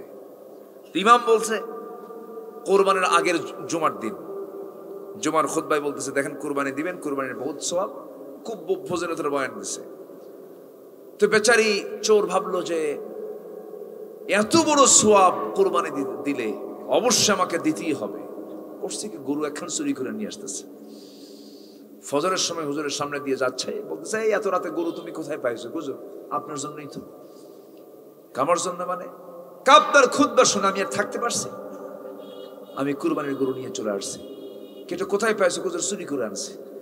চুরি করে আনছো, কুরবানি দেবে, এটা কেমন? আমি কি এটা বলছি না, কিন্তু আপনি বলেন নাই, কিন্তু আমি একটা হিসাব করছি। কি হিসাব করছে বলো? আপনি বলেছেন প্রত্যেকটা প্রাণীর পশমে পশমে নেকি, এত নেকি ধরলাম না, ধরেন কোরবানির যে সওয়াব, আর আমার চুরি করার মাত্র একটা গুনাহ। চুরি তো একটা করছে, একটা গুনাহ তো এটা। তো চুরি করার গুনাহ আর কোরবানি দেওয়ার সওয়াব প্লাস মাইনাস, মাঝখান থেকে আমার সওয়াব না হলেও গোশত খাওয়া তো বোনাস। আমার কথা কি বোঝা যায় ভাই? এরকম হিসাব কষা মুসলমান কখনো জান্নাত পাবে না, ঠিক কিনা? আপনি নির্বাচনকে, আপনার রাজনীতিকে, আপনার রাষ্ট্রনীতিকে, আপনার আইনকে, আপনি প্রশাসনকে ইসলাম হিসেবে মানতে চাবেন না, ইসলামকে সামনে রেখে এগুলো মানতে চাবেন না, আপনার ঈমান আনা এখনো হয় নাই, ঠিক কিনা? রাসূলকে মানতে হবে এক জায়গায় না সব জায়গায়, এক জায়গায় না সব জায়গায়। ইসলাম কি এমনি এমনি আসছে? আমার নবী সেই সমাজে জন্ম যেই সমাজে মদের বোতল থাকতো সবার ঘরে ঘরে। আমার নবীজির জন্ম সেই সমাজে যে সমাজে একটা নারীর কোনো দাম ছিল না। আমার নবীজির জন্ম সেই সমাজে যে সমাজে একটা ভাঙ্গা পাতিলকে কেন্দ্র করে, একটা ভাঙ্গা পাতিলকে কেন্দ্র করে যুগের পরে যুগ যুদ্ধ লাগায় রাখতো তারা। আমার নবীর জন্ম সেই সময়ে যে সময়ে মক্কার মানুষগুলো নিজের মেয়ে সন্তানকে জীবন্ত পুঁতে হত্যা করত। এই মানুষগুলোকে ভালো করেছেন জাদু দিয়া, মন্ত্র দিয়া, না কোরআন দিয়া? কি দিয়া বলেন? আর এই কোরআন কি এমনি দোয়া দিয়া শুধু আসছে? দোয়া দিয়া শুধু প্রতিষ্ঠিত হয়েছে না। এই কোরআনকে প্রতিষ্ঠার জন্য আমার নবীজির মার খেতে হয়েছে একটা না 13 বছর। কোথায়? মক্কায়। কোথায় বলেন তো? রাসূল মার খেয়েছেন। আর 10 বছর মদিনা শরীফে মার খাইছেন না মার দিছেন? আসতে কয় মার খাইছেন না দিছেন? মার খাওয়া সুন্নাত, মার দেওয়া সুন্নাত। সামনের দিনগুলো আসবে হচ্ছে মায়ের দেওয়ার, ঠিক কিনা? মুসার লাঠি হাতে নিতে হবে, বাতিল দুর্গাঘাত আনতে হবে মুসলমান। শুধু মায়ের খাবো? মার দিব। মার দিয়েছেন মুহাম্মদ সাল্লাল্লাহু আলাইহি ওয়াসাল্লাম। কত কষ্ট তিনি করেছেন। তায়েফের মানুষগুলো রাসূলকে কি পরিমাণ মেরেছে, মার খেয়েছেন। মদিনায় চলে আসছেন, পরিবার, ঘর বাড়ি, আত্মীয় স্বজন সবকিছু ছেড়ে মদিনায় চলে আসছেন। কার দিন প্রতিষ্ঠা করার জন্য? কার দিন প্রতিষ্ঠা করার জন্য? মদ কেমনে বন্ধ হয়, জেনা কেমনে বন্ধ হয়, সুদ কেমনে বন্ধ হয়? সুদ তো এই এলাকায় নাই, সুদও আছে, ওয়াজও হয়, সুদও খাওয়া হয়। মানে সুদ খাইয়া গুনাহ করে আর ওয়াজ দিয়া কি আমার কথা কি রাগ করতেছে? একটু কথাগুলো শোনেন। আমার নবীজির জন্ম সেই সময় আমার নবীজির অবস্থানটা সেই সমাজে, যে সমাজে সুদের কারবার করতে আবু জেহেল, জেনার কারবার করতে আবু জেহেল, এরপরে জুয়ার আসরে বসত আবু জেহেল। রাসূল সেই সমাজে গর্জে উঠলেন, দাঁড়িয়ে গেলেন। চোখের সামনে খাব্বাবকে মারতে মারতে পিঠের চামড়া তুলে ফেলা হলো। চোখের সামনে সুমাইয়াকে মারতে মারতে শহীদ করে দুনিয়া থেকে বিদায় করে দেওয়া হলো। আমার নবীজির চোখের সামনে কত লোমহর্ষক কাহিনী ওই কুরাইশরা সামনে উপস্থাপন করলো। এমনকি আমার নবীজিকে মৃত্যুর হুমকি পর্যন্ত দেওয়া হলো, তারপর হত্যার হুলিয়া পর্যন্ত জারি করা হলো। এত কিছু করার পর থেকেও আমার নবীজি আল্লাহর দিন থেকে এক চুল পরিমাণ নড়েন নাই। জোরে কোন সুবহানাল্লাহ।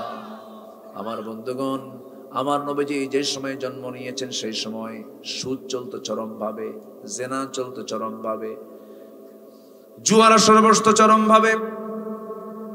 একজন সাহাবী ইসলাম কবুল করেছেন, নবীর সামনে চোখের পানি ফেলে ফেলে হাউমাউ করে কাঁপতেছেন। রাসূল বলছেন, ও সাহাবী, দিন কবুল করে কি ভুল করেছো নাকি? না হুজুর। কান্দো কেন? ইসলাম কবুল করে তো আনন্দের কথা, তোমার চোখে পানি কেন? কি হয়েছে বলো হুজুর? দিন তো গ্রহণ করেছে, কিন্তু আগের একটা কথা বলতে পারি না। কি করেছে বলো হুজুর? আমি আগের জীবনে এমন একটা অপরাধ করে ফেলেছি যে অপরাধের কথা বারবার মনে হলে আমার কাছে মনে হয় আল্লাহ বুঝি আমার এই অপরাধটা মাফ করবেন না। কি করেছে বলো হুজুর? নিজের হাতে আমি আমার নিজের মেয়েকে খুন করেছি, নিজের হাতে আমি আমার নিজের মেয়েকে নিজ হাতে আমি হত্যা করেছি, বালু দিয়া মাটি দিয়া পুঁতে শেষ করে দিয়েছি। রাসূল বলেন, কেমন করে বলো তো? আমার নবীর সামনে ওই সাহাবী হাঁটু গেড়ে বসেছিলেন। নবীজি সুন্দর করে শোনা শুরু করলেন, ও সাহাবী বলো তো কেমন করে মেরেছে বলো হুজুর?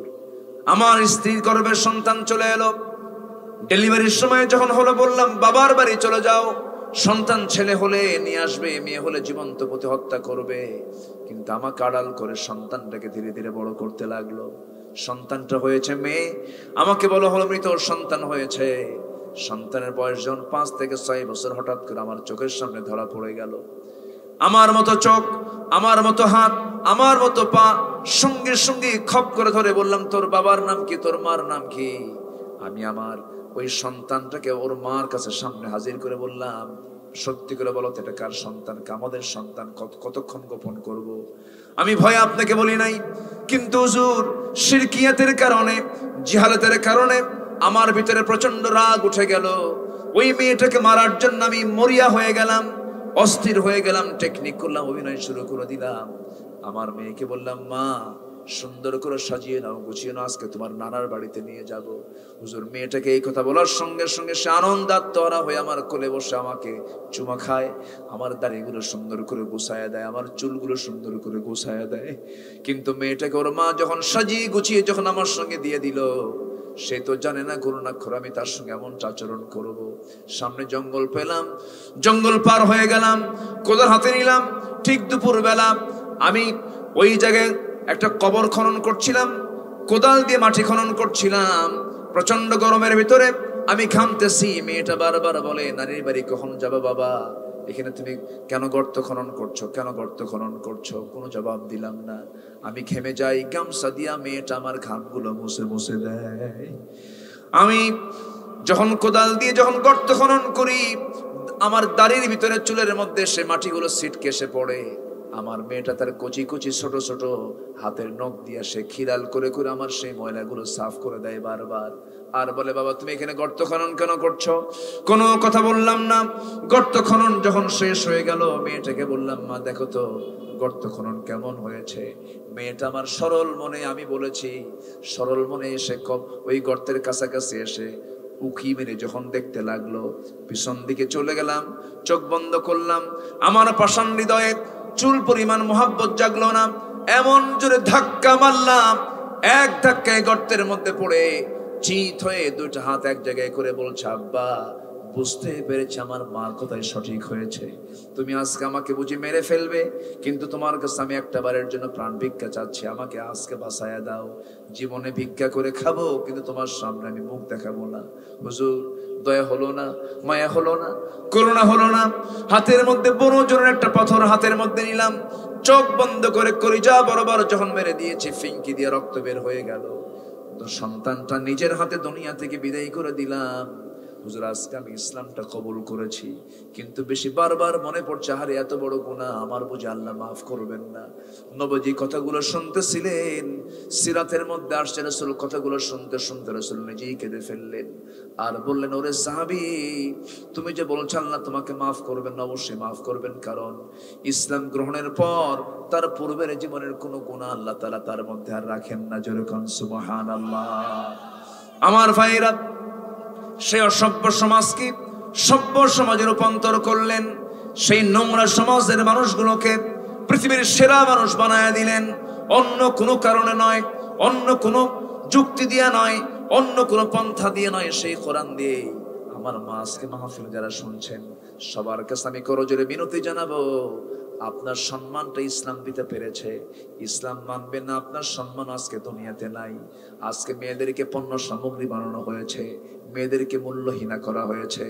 আজকে মেয়েরা হবে রাজরানী, আজকে সেই মেয়েদেরকে আজকে পথে বসায়া দিয়া কত জেনার কাজ, কত পাপাচারে লিপ্ত করাচ্ছে। আমার মা, আপনি ঠকতে যাবেন না। আপনার জন্য জান্নাতটা খুব সহজ ছিল, কিন্তু আপনাকে জাহান্নামের দিকে সব নিয়ে চলে যাচ্ছে। মেয়েরা সব করবে, কিন্তু পর্দা ছাড়া না পর্দা সহ, পর্দা ছাড়া না পর্দা সহ। কিন্তু আজকে সেই পর্দা কি সমাজে আছে নাকি? আজকে বেপর্দার পরিবেশ সৃষ্টি করলে পরে বলে এটাই প্রগতিবাদী, বোরকা পরলে বলে এটা জঙ্গি। কি আমি কি ভুল বলতেছি? আমি কি ভুল বলছি? ইসলামকে মানতে গেলে বলে এটা রক্ষণশীল, ধর্মান্ধ, মৌলবাদী। দিন কায়েমের কথা বললে জঙ্গিবাদী বলে।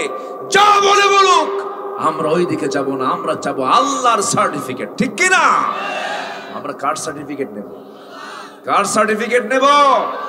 আল্লাহর সার্টিফিকেট নেব। কষ্ট পাচ্ছেন আপনারা? আমরা হালাল জীবন গ্রহণ করব না হারাম জীবন গ্রহণ করব? হালাল জীবনে চলে আসবো। জোরে বলি ইনশাআল্লাহ। নামাজ হবে কয় ওয়াক্ত? আসতে বলে নামাজ হবে কয় ওয়াক্ত? একা না জামাতে, বুঝে না না বুঝে, জেনে না না জেনে, সময় না অসময়ে, বলেন সময় না অসময়ে। এই কয়েকটা কন্ডিশন যদি ঠিক থাকে, আল্লাহ বলবেন তুই আমার সঙ্গে আমার কথা ঠিক রাখবি, আমার সঙ্গে তোর কথা ঠিক রাখবি, আমি তোর জন্য জান্নাত ঠিক রেখে দেব।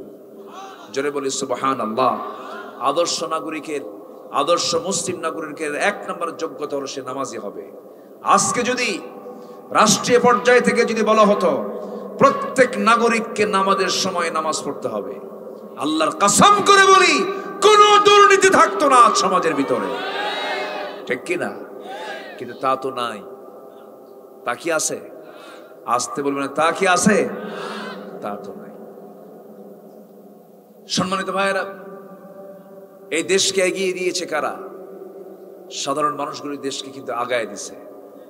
কৃষক যখন দেশকে এগিয়ে দেয়, শ্রমিক বৈষম্যের বেতন পেয়ে তৃপ্তির ঢেকুর নিয়ে যখন দেশকে এগিয়ে দেয়, প্রবাসী রক্তকে পানি করে প্রবাস জীবনে বাপ মার চেহারা না দেখে, বউ বাচ্চার চেহারা না দেখে বছরের পর বছর রক্তকে পানি করে দেশে রেমিটেন্স পাঠায়।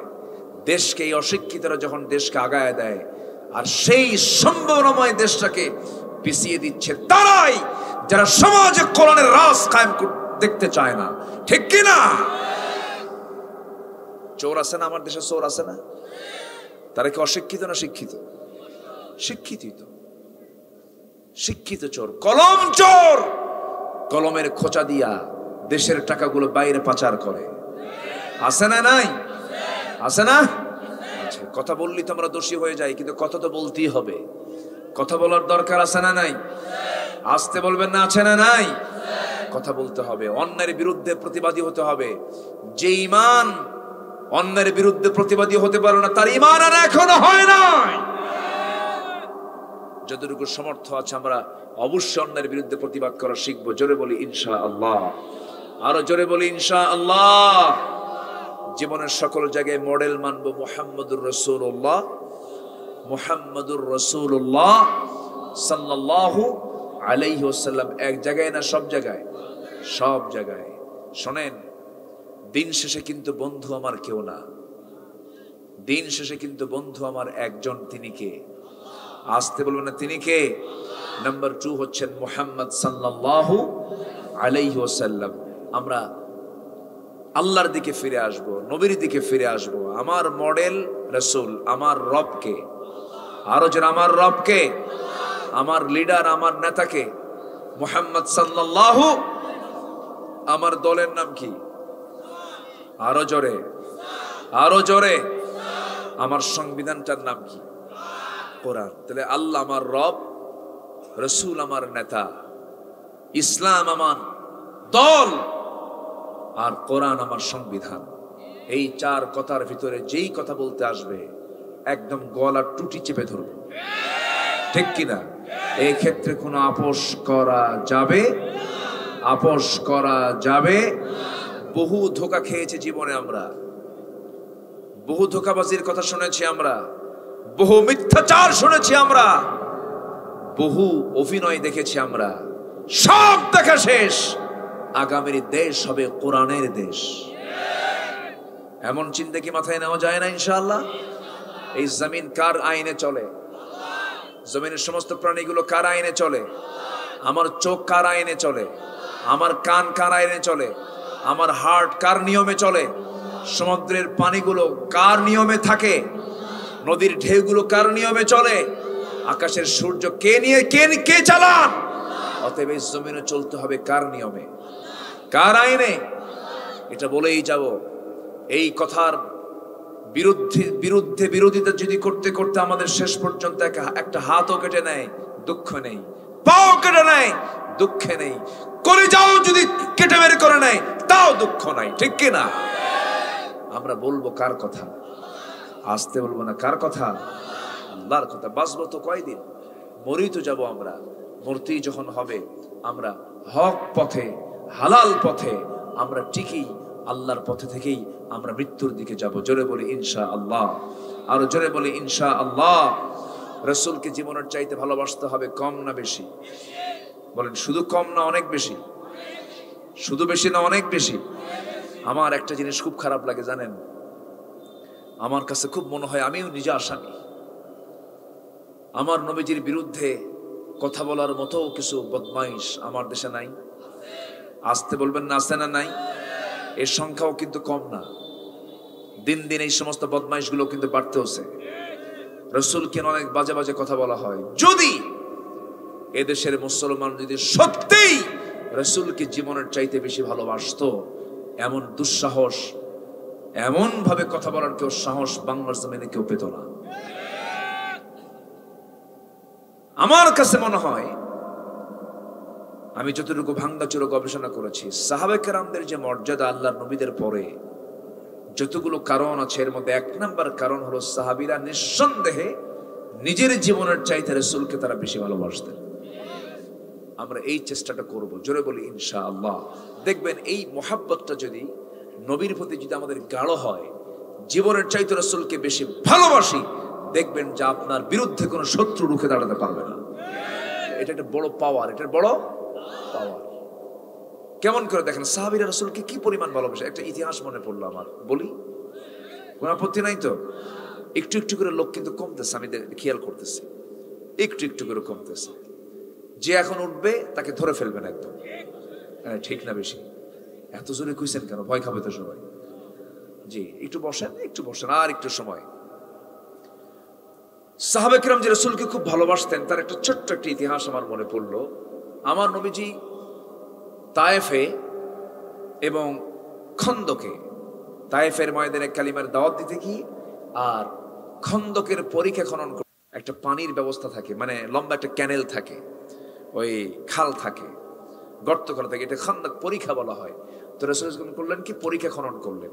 কেন করলেন? কুরাইশরা যেন মদিনাকে আক্রমণ সরাসরি না করতে পারে, একটা গ্যাপ তিনি রাখলেন। এই সময় আমার নবীজি মানে অটোমেটিক্যালি দুটো যুদ্ধ হয়ে গেছে, বদর উহুদ চলে গেছে, আবার সব সাহাবী মক্কা থেকে মদিনায় হিজরত করেছেন। অভাব অনটন কম না বেশি? বলেন কম না বেশি? দেশ ছাড়া, পরিবার ছাড়া, আবার ব্যবসা বাণিজ্য সব ছেড়ে সব চলে আসছেন মদিনায়। এই মদিনায় এসে আবার নতুন রাষ্ট্র গঠন, সেখান থেকে আবার বদর গেল, উহুদ গেল, খন্দক গেল। এই খন্দকের সময় আমার নবীজি নিজে কোদাল হাতে নিয়েছেন। সুবহানাল্লাহ। সাহাবা কেরামকে বলেন, সাহাবীরা চলো আমরা পরীক্ষা খনন করি। সাহাবীরা বলেন, ইয়া রাসূলুল্লাহ আপনি থাক, আপনি যাওয়ার দরকার নাই। রাসূল, আমি সবার আগে যাব। জোরে কান সুবহানাল্লাহ। কোনো কিছু করতে গেলে রাসূল পরামর্শ দিতে নেই। এক যুদ্ধের ময়দানে রান্না বান্না কি হবে, কি করবা বলো। হুজুর আমি বাজারে যাচ্ছি, আমি রান্না বান্না করব, আমি কুটবো, আমি বাঁচবো, সব দায়িত্ব সবাই বন্টন করে নিলেন। রাসূলকে কেউ দায়িত্ব দেয় না। রাসূল বললেন, শোনো আমার দায়িত্ব কি বলো। হুজুর আপনাকে কি দায়িত্ব দেওয়া যায়? আমার রাসূল বলেন, হ্যাঁ আমাকে দায়িত্ব নিতে হবে। তোমরা কেউ আমাকে দায়িত্ব দাও নাই, আমি নিজেই দায়িত্ব নিচ্ছি। আমি হলাম সেই দায়িত্ব নেব যেটা রান্না করার জন্য খুবই জরুরি, জ্বালানি যা সংগ্রহ করতে হবে সব আমি দায়িত্ব নিয়ে নিলাম। মানে কাঠ সংগ্রহের দায়িত্ব রাসূল নিলেন। সবচাইতে কঠিন কাজ কি সংগ্রহ করা? খড়ি সংগ্রহ করা, কাঠ সংগ্রহ করা। আমার নবীজি সেই দায়িত্ব নিলেন। আল্লাহু আকবার বলেন। আমার নবীজিকে কেউ খেদমত করতে পারতো না, রাসূল নিজে উল্টা খেদমত করতেন। সাইয়েদনা আনাস বলেন, নবীর খাদেম থাকলাম 10 বছর, কিন্তু রাসূল কোনোদিন আমাকে গ্লাস টানতে বলেন নাই, আমাকে জুতা আনতে বলেন নাই। একটা কাজের অর্ডার দিয়েছেন এমন কোন রেকর্ড আমার নবীর জীবনে নাই। আল্লাহু আকবার বলেন। রাসূল কাকে বলে? সেই নবীজি খন্দকের পরীক্ষা খনন করার সময় খাবার নাই তো বুঝতে দেননি কাউকে। আমার এই ইতিহাসটা মনে করলে আমার চোখে পানি চলে আসে। কাউকে বুঝতে দেন নাই, বাড়িতেও খাবার নাই, অভাব অনটন, যুদ্ধ বিধ্বস্ত একটা জনপদ। আমার নবীজি 1 দিন না, 2 দিন না, 3 দিন না, 4 দিন পর্যন্ত না খাওয়া, পেটে চুল পরিমাণ কোনো পানিও যায় না, খাবারও যায় নাই। এদিকে কোদাল মারতে হচ্ছে। কোদাল মারলে কি পানি কম লাগে না বেশি লাগে? বলেন বলেন, বেশি লাগে। এইদিকে তাড়াহুড়ো করে পরীক্ষা খনন করতে হবে। আমার নবীজি কোদাল মারতেছিলেন, 4 দিন না খাওয়া। শেষ পর্যন্ত নবীজি সহ্যই করতে পারলেন না। করলেন কি, পেটে পাথর বেঁধে ফেললেন। কেউ দেখে নাই, কিন্তু একজন সাহাবী টের পেয়েছেন। রাসূলকে তিনি খুব ভালোবাসতেন। একদম কাছাকাছি এসে কানে কানে বলছেন, ইয়া রাসূলুল্লাহ আপনি কাউকে বুঝতে দেন নাই, কিন্তু আমি কিন্তু বুঝে নিয়েছি। কি বুঝেছো বলো? হুজুর আপনার ক্ষুধার যন্ত্রণা সহ্য করতে না পেরে আপনি পেটে পাথর বেঁধেছেন। রাসূল বলেন, তুমি কেমন করে বুঝলে? হুজুর আমি আপনার সব কিছু বুঝি, আমি আপনাকে দারুণ ভালোবাসি। আমার নবীজি বলছেন, ও জাবির তুমি কিছু বলতে চাও নাকি? হুজুর কি বলবো আপনার জন্য, আমি আপনার জন্য তেমন কিছু করতে পারবো না, আমারও তেমন কিছু নাই। তবে আপনি যদি অনুমতি দিতেন আমি আপনাকে আমার বাড়িতে দাওয়াত দিতাম। আপনি কি আমার বাড়িতে যাবেন নাকি? হ্যাঁ যাব। আচ্ছা হুজুর আমি বাড়িতে যাই, দেখে আসি। বউয়ের সঙ্গে পরামর্শ করে বউকে বললেন, বউ আমার একটা ছাগল বাড়িতে ছিল, সেই ছাগলটা জবাই করে ফেলো, রান্না বান্না করো। আমার জীবনের শ্রেষ্ঠ দিন আজকে। আমার বাড়িতে তাশরিফ আনবেন মুহাম্মদ সাল্লাল্লাহু আলাইহি ওয়াসাল্লাম। 6 কেজি ওজনের ছোট্ট ছাগল জবাই করা হলো, কিছু রুটি রান্না বান্না করা হলো। নবীর কাছে চলে গেলেন জাবির, বউয়ের পরামর্শ নিয়া। আমার নবীর কানে কানে বলছেন, ইয়া রাসূলুল্লাহ, ইয়া হাবিবাল্লাহ, রান্না বান্না সম্পূর্ণ হয়ে গেছে, কিন্তু বেশি লোক যাওয়া যাবে না, শুধু আপনি যাবেন, সাথে 2-1 সাহাবীকে নিয়ে যাবেন। সবাই গেলে পরে কারোই খাওয়া হবে না। হুজুর আমার নবীজি মুস্কি মুস্কি হাসি মেরে বললেন, জাবির রে, আমি তেমন লিডার নই যে কর্মী ছাড়া আমি আগে খাবো। সুবহানাল্লাহ বলবেন না? আর আজকের নেতাগুলো আগে খায় না খাওয়ায়? হ্যাঁ, আগে খায় না খাওয়ায়। মারামারি লাগলে নেতা আগে না পরে? হ্যাঁ,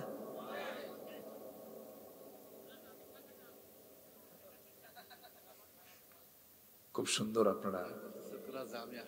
ও তোরা যা, আমি আসতেছি, যত রক্ত লাগে দেব, প্রয়োজনে লোক পাঠাবো, আমি যাব না। এগুলোই তো। আমার নবীজি বললেন, আমি খাবো আগে না, জাবের তুমি কোনো চিন্তা করো না, আমি আগে খেতে পারবো না। রাসূল মুস্কি একটা হাসি মারলেন, দাঁড়ায় গেলেন। দাঁড়িয়ে গিয়ে বলছেন, ও আমার সাহাবীরা, তোমরা জানো কিনা জানি না, এই যে আমার জাবের আমাদের সবাইকে দাওয়াত দিয়েছে, চলো আমরা জাবেরের বাড়ি যাই। জোরে কোন সুবহানাল্লাহ। ছাগল কয় কেজি? আর নিয়ে যাচ্ছেন কি একজন না সবাইকে? বলুন দেখেন, প্যাঁচ লাগলো না? সাইয়েদনা জাবের বললেন, ইয়া রাসূলুল্লাহ সবাইকে দাওয়াত দিলেন, আমি কেমন করে কি করব? রাসূল বললেন, জাবের চিন্তা করো না, বান্দা যা রিজিকের দায়িত্ব তার। জাবির চলে গেলেন বাড়িতে। বাড়িতে গিয়ে বউকে বলতেছে, বউ শোনো, কাম তো সারছে, পেঁচ লাগছে কেন? ছোট্ট ছাগল 600 সাহাবী, কি করবো? বউটা মুস্কি হাসি মেরে বলে, স্বামী আমার, আপনি চিন্তা করেন কেন? বান্দা যার রিজিকের দায়িত্ব তার। জোরে বলেন সুবহানাল্লাহ। যার একটা বউ, ভালো বউ আছে, তার আর কি লাগে ভাই? কিছু লাগে? দেখছেন না যে বিয়ে না করে কয় কিছুই লাগে না। যার একটা ভালো বউ আছে, এর চাইতে বড় প্রশান্তি পৃথিবীতে আর নাই। আর যদি হয় কি, সেই লোকের বিদেশে থাকা বলো, যার বাড়িতে ওই মার্কা বউ আছে। ঠিক আছে না? যার বউটা ভালো, সে বড় ভাগ্যবান মানুষ। আল্লাহ তুমি সবার জীবনে এমনটা জুটাইয়া দিও। জোরে বলি আমিন। বুড়ো চাচা বলতেছে আমিন। আপনার জীবনে তো জুটিয়ে গেছে, আর কি করবেন আপনি? এবার একটু ঝোঁকে কইছি, তাই না? আচ্ছা, আমার নবীজি স্ত্রীদের কাছে খুব সম্মানী ছিলেন এবং রাসূল স্ত্রীদেরকে খুব সম্মান করতেন। আলহামদুলিল্লাহ বলেন, আলহামদুলিল্লাহ বলেন। চিন্তা করেন, বউটা বলতেছে, আপনি চিন্তা করেন কেন? যত সাহাবী আসুক, যত লোকে আসুক না কেন, বান্দাকে আপনার, বান্দা তো আল্লাহর, আল্লাহ ফয়সালা করবেন। আল্লাহু আকবার বলেন। কি বউ দেখেন। কিছু কিছু বাড়ির বউ আছে, মেহমান দেখলেই আছে, এরকম আছে না? আছে কিনা বলেন? চেহারার দিকে তাকানো যায় না, মেহমান দেখলে ওর গা জ্বলে। আছে কিনা? আছে। আবার কিছু কিছু মহিলা আছে, মেহমানকে পেলে নিজে ভুলে যায় কি খেদমত করব, কি করব। আছে না? একটা কথা মাথায় রাখবেন, মেহমান যার ঘরে বেশি যায়, সেই বাড়ির হাড়ি কখনো ফাঁকা থাকে না। এটা মাথায় রাখবেন, খুব গুরুত্বপূর্ণ কথা। কিন্তু আজকে কিন্তু এগুলোর কিন্তু বিদায় হয়ে যাচ্ছে। যে বাড়িতে মেহমান বেশি যায়, সেই বাড়ির হাড়ি কখনো ফাঁকা থাকবে না, অভাব থাকবে না। আল্লাহর কসম করে বলছি, অভাব থাকবে না। এটা বিশাল ব্যাপার। এটা তালহা নামে এক সাহাবীর বউ 3 মাস বাজার নাই, স্বামীকে ডাক দিয়ে বলে, 3 মাস বাজার নাই স্বামী আমার, একটু বাজার করে আনেন। আমি আপনার কাছ থেকে কিছু কিছু টাকা জমা করছিলাম, যান বাজার করে আসেন। জোহরের সময় গেছেন, আজান হয়ে গেছে, নামাজে গেছেন, বাজার আর হয়নি। ব্যাগটা ফাঁকা করে নিয়ে আসর মাগরিব রাসূলের পিছনে পড়ে এশা নামাজের সময় আসবেন। রাসূল বললেন, এই তালহা, একা একা যাচ্ছ? আমি সব মেহমানকে সবাইকে ভাগ করে দিছি, একটা মেহমান বাদ পড়ছে, তুমি এই মেহমানকে আজকে তুমি নিয়ে চলে যাও, তোমার বাড়িতে মেহমানদারি করাও। ওদিকে বাজারে কিন্তু নাই, ওদিকে কি নাই? বাজারের ব্যাগ ফাঁকা নিয়ে বউ মেহমানকে সাথে নিয়ে দরজার কাছে গিয়ে ডাকতেছে, বউ আমার স্ত্রী কোথায়? দরজা খোলো, এই যে ব্যাগ বাজার করি নাই, মেহমান নিয়ে আসছে। স্ত্রী বলতেছে আলহামদুলিল্লাহ। চিন্তা করেন, আর আমার আপনার বউ, আমারটাও বললাম, হ্যাঁ কি যেন কইছে মুরব্বী, শলা কই রে? হ্যাঁ, এটাই তো। কি সুন্দর করে বলতেছে যে আলহামদুলিল্লাহ। আপনি চিন্তা করেন কেন? মেহমান মেহমান আসছেন আমার বাড়িতে, আমার দায়িত্ব না, মেহমান তার নিজের রিজিক নিজে নিয়ে চলে আসছে। যেরকম সুবহানাল্লাহ। স্বামী তালহা বলছেন, স্ত্রী এখন কি করা যায় বলো? তিনি বলছেন, কোনো চিন্তা করবেন না, মেহমান কাকে বসায় দেন। এবার বলছেন, আমার স্বামী, ওই যে তুষের একটা বস্তা দেখা যায়, তুষের বস্তাটা একটু আমাকে নিচে নামায় দেন। নামায় দেওয়া হলো। তুষ চালনা দিয়ে চালতে চালতে চালতে চালতে মোটে কিছু খুদ বের হলো, জবের খুদ বের হলো। সেই খুদকে পিষদানে দিয়ে পিষে পিষে আটা বানানো হলো, খামির করা হলো। সুন্দর করে 2টা রুটি প্রস্তুত করা হলো। কষ্ট করে 2টা রুটি বানায় দিয়া বউকে লক্ষ্য করে বলছেন, বউ আমার বউকে লক্ষ্য করে বলছেন, বউ আমার শোনো, এই 2টা রুটি, আর কোন রুটি ঘরের মধ্যে আছে নাকি? না, বানানো হয় না। এই 2টা রুটি আমাদের সম্বল। ঠিক আছে, দাও, আমি নিয়ে যাই। 2টা রুটিকে সঙ্গে করে নিয়ে চলে যাচ্ছেন মেহমানের ঘরে। বউটা বলতেছে, স্বামী আমার শোনেন, এই 2 রুটি কি মেহমানের সামনে দিয়ে আপনি সামনে বসবেন না, তাড়াহুড়ো করে ওই ঘর থেকে বের হয়ে আসবেন। যদি বসে থাকেন, একটা রুটি আপনারও খেতে হবে, মেহমানের পেটটা ফাঁকা পড়ে থাকবে। এই জন্য আপনি তাড়াতাড়ি দিয়ে চলে আসবেন আমাদের ঘরে। লাইটটা বন্ধ করে আমরা বুঝাবো আমরা খাবার খেয়ে নিয়েছি, কিন্তু তাদের পেটে সেই রাতে চুল পরিমাণ কোনো খাবার যায় নাই। ফজর হয়ে গেছে। তালহা রাদিয়াল্লাহু তাআলা মেহমানকে সঙ্গে করে নিয়ে মসজিদে রওনা দিয়েছেন। নবীজি নামাজ পড়ালেন। নামাজ শেষান্তে সবাই বিদায় নিল, কিন্তু পিছন থেকে রাসূল বলছেন, তালহা এইদিকে আসো। সঙ্গে সঙ্গে থরথর করে কাঁপতে কাঁপতে বলছেন, হুজুর বুঝতে পেরেছি ফেরেশতা আপনাকে সংবাদ জানিয়ে দিয়েছে, মেহমানকে আমি সম্মান করতে পারি নাই। রাসূল বলছেন, না রে তালহা, উল্টা বলো কেন? গত রাত্রে তোমরা স্বামী স্ত্রী দুজন মিলে যে মেহমানের খেদমতটা করেছো, আর সে আজিম খুশি হয়ে গেছে। জোরে কোন সুবহানাল্লাহ। এখন ছাগল তো কয় কেজি আর সাহাবী কয়জন বলেন তো? এখন কি অবস্থা বলেন? শুনবেন, আলোচনা শুনবেন? আগ্রহ আছে এখনো? বলি আলহামদুলিল্লাহ। কিন্তু আমি তো একদম শেষ সময় উঠছি, এই জন্যই তো একটু কষ্ট হচ্ছে। কষ্ট দিচ্ছি কিন্তু আপনাদেরকে আমি। কষ্ট মনে করতেছেন না তো? ফজর নামাজ হবে, ফজর পড়বেন কারা কারা দেখি। আসল খবরটা আগে নেওয়া হোক। ওজুর পানি ঠান্ডা না গরম লাগে কি দেখি, হাত তোলেন না। ফজর পড়বেন কারা কারা? জোরে বলি ইয়া আল্লাহ। আমাদেরকে ফজর, জোহর, আসর, মাগরিব, ইশা 5 ওয়াক্ত সালাত আদায় করার তৌফিক তুমি আল্লাহ দিয়া দাও। জোরে বলি আমিন। আরো জোরে আমিন, আরো জোরে আমিন। হাত নামান। সম্মানিত ভাইরা, হ্যাঁ না পড়বে ইনশাআল্লাহ। কেন পড়বে না? ইনশাআল্লাহ, ইনশাআল্লাহ কবুল করুন। জোরে বলি আমিন। নামাজের ক্ষেত্রে আমরা কখনো অলসতা দেখাবো না। আল্লাহ তাআলার কাছে বান্দার জন্য সবচেয়ে বড় অপরাধ 1 নাম্বার কি বলেন তো? নামাজ হচ্ছে সবচেয়ে বড় ডিউটি। এটা আমরা পালন করবো। জোরে বলি ইনশাআল্লাহ। সম্মানিত ভাইরা, তাহলে আমরা হারাম কোনো কাজে যাব না, হারাম কোনো খাবারে যাব না, হারাম কোনো চিন্তায় যাব না। এটা মাথায় থাকবে তো ইনশাআল্লাহ। আমার আজকে আলোচনার সাবজেক্ট কিন্তু এটাই ছিল, হালালকে গ্রহণ করা আর হারামকে বর্জন করা। আসুন না আমরা চেষ্টা করে সেই পথে যাই। বউকে সুন্দর করে সাজায়া শহরের মানুষকে দেখানো কি সুন্নাত? এটা কি? আরো জোরে কোন? এরকম কিছু স্বামী আছে না, বউকে সুন্দর করে সাজগোজ করায়া গোটা শহর দেখায়, আবার মাঝে মাঝে ফেসবুকে দিয়া বলে, দেখো তো আমার প্রিয় ফেসবুক বন্ধুরা, আমার বউটার দিকে চায় থেকে দেখো তো আমার বউটা দেখতে কেমন সুন্দর, মানে আসো আমার বউটাকে জামাতের সাথে দেখি। যেরকম নাউজুবিল্লাহ। এরকম বদমাইশও কিছু আছে না নাই? এগুলো হালাল কাজ না হারাম কাজ? হারাম কাজ। এগুলো করা যাবে না। আল্লাহ তাআলা তুমি সবাইকে বোঝার তৌফিক দিয়ে দাও। আসেন আমরা সময়টাকে আর ক্ষেপণ না করে যতটুকু হয়েছে আমরা বলে ফেলি আলহামদুলিল্লাহ। জোরে বলি আলহামদুলিল্লাহ, আরো জোরে বলি আলহামদুলিল্লাহ। কিন্তু দাওয়াতটা তো খাওয়া দরকার, হওয়া না?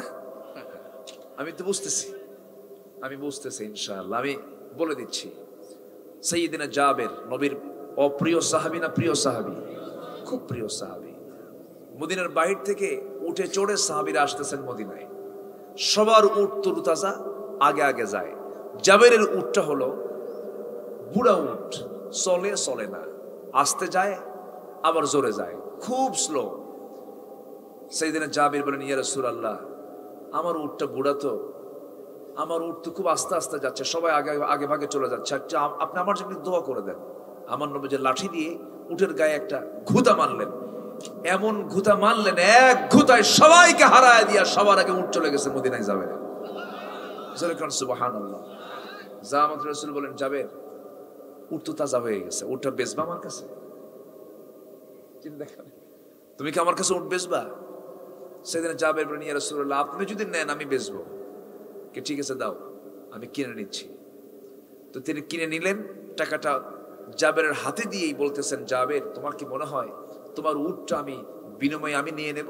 অসম্ভব, তুমি আমার প্রিয় সাহাবী, টাকাও দিলাম, যাও বুড়া উটও দিয়ে দিলাম। সুবহানাল্লাহ। রাসূল সবাইকে উদার চিত্তে দেখতেন। জাবের রাদিয়াল্লাহু আনহুর বাবা ঋণ করে দুনিয়া থেকে বিদায় নিয়েছেন। কি করে? ঋণ করে। ঋণদাতারা বাড়িতে এসে বসে বলতেছে, জাবের তোমার বাবা ঋণগুলো তোমাকে শোধ করতে হবে। দৌড় মেরে রাসূলের কাছে এসে বলতেছে, হুজুর আমার আব্বার ঋণ, এই ঋণগুলো তো আমি শোধ না করলে আমার বাড়িতে সব ঋণদাতা বসে আছে। আমার নবীজি বললেন, তোমার কিছু নেই? কাছে হুজুর। কি? খেজুর বাগান। কামারে নিয়ে চল, আমার নিয়ে চল। আমার নবীজি গেলেন, খেজুর বাগানের সামনে দাঁড়ালেন, একদিক দিয়ে ঢুকলেন আর একদিক দিয়ে বের হলেন। এত পরিমাণ খেজুর ধরলো, ওই খেজুরগুলো বিক্রি করে জাবেরের সমস্ত বাবার ঋণগুলো শোধ করলেন। আরো কিছু খেজুর বাগানে রয়ে গেছে। এগুলো আমার নবীর মুআজিজা ছিল। নবীজি এই সমস্ত সাহাবে কেরামকে সবগুলোকে নিয়ে চলে গেলেন জাবিরের বাড়িতে। রান্না বান্না সম্পূর্ণ হয়ে গেছে, 6 কেজি ওজনের ছাগল। আমার নবীজি বললেন, ও জাবির বাইরে আসো, তোমার বউকে আমার সালাম জানিয়ে বলো, তোমার বউটা যেন যে হাড়িতে রান্না বান্না করেছে সে হাড়ির ঢাকনা যেন না তোলে, যেই পাত্রে রুটি রেখেছে পাত্রের উপরে যে ঢাকনা আছে সেই ঢাকনা যেন না উঠায়। আজকে বন্টনের দায়িত্ব আমি কাউকে দেব না, আমি রাসূল নিজে নিজ হাতে সমস্ত সাহাবীদেরকে আমি নিজ হাতে খাওয়ায় দেব, বন্টন করে দেব। নবীজি চার দিনের না খাওয়া আমার রাসূল সাহাবায়ে কেরামকে নিয়ে এবার তিনি হাড়ির কাছে গেছেন। রাসূল হয়ে গেছেন বন্টনকারী। রাসূল হয়ে গেছেন কি? বন্টনকারী। বাবুর্চি বলে না, বাবুর্চি। আমার নবীজি কোমরে কাপড় বেঁধে ফেলেছেন, নিজ হাতে শত শত সাহাবীর খাবারগুলো নিজে হাতে বন্টন করতেছিলেন। আগে তিনি খেলেন না, সবার হাতে হাতে ছাগলের গোশত দিলেন, রুটিও দিলেন। 600 সাহাবী তৃপ্তি ভরে সেই খাবারগুলো খেলো।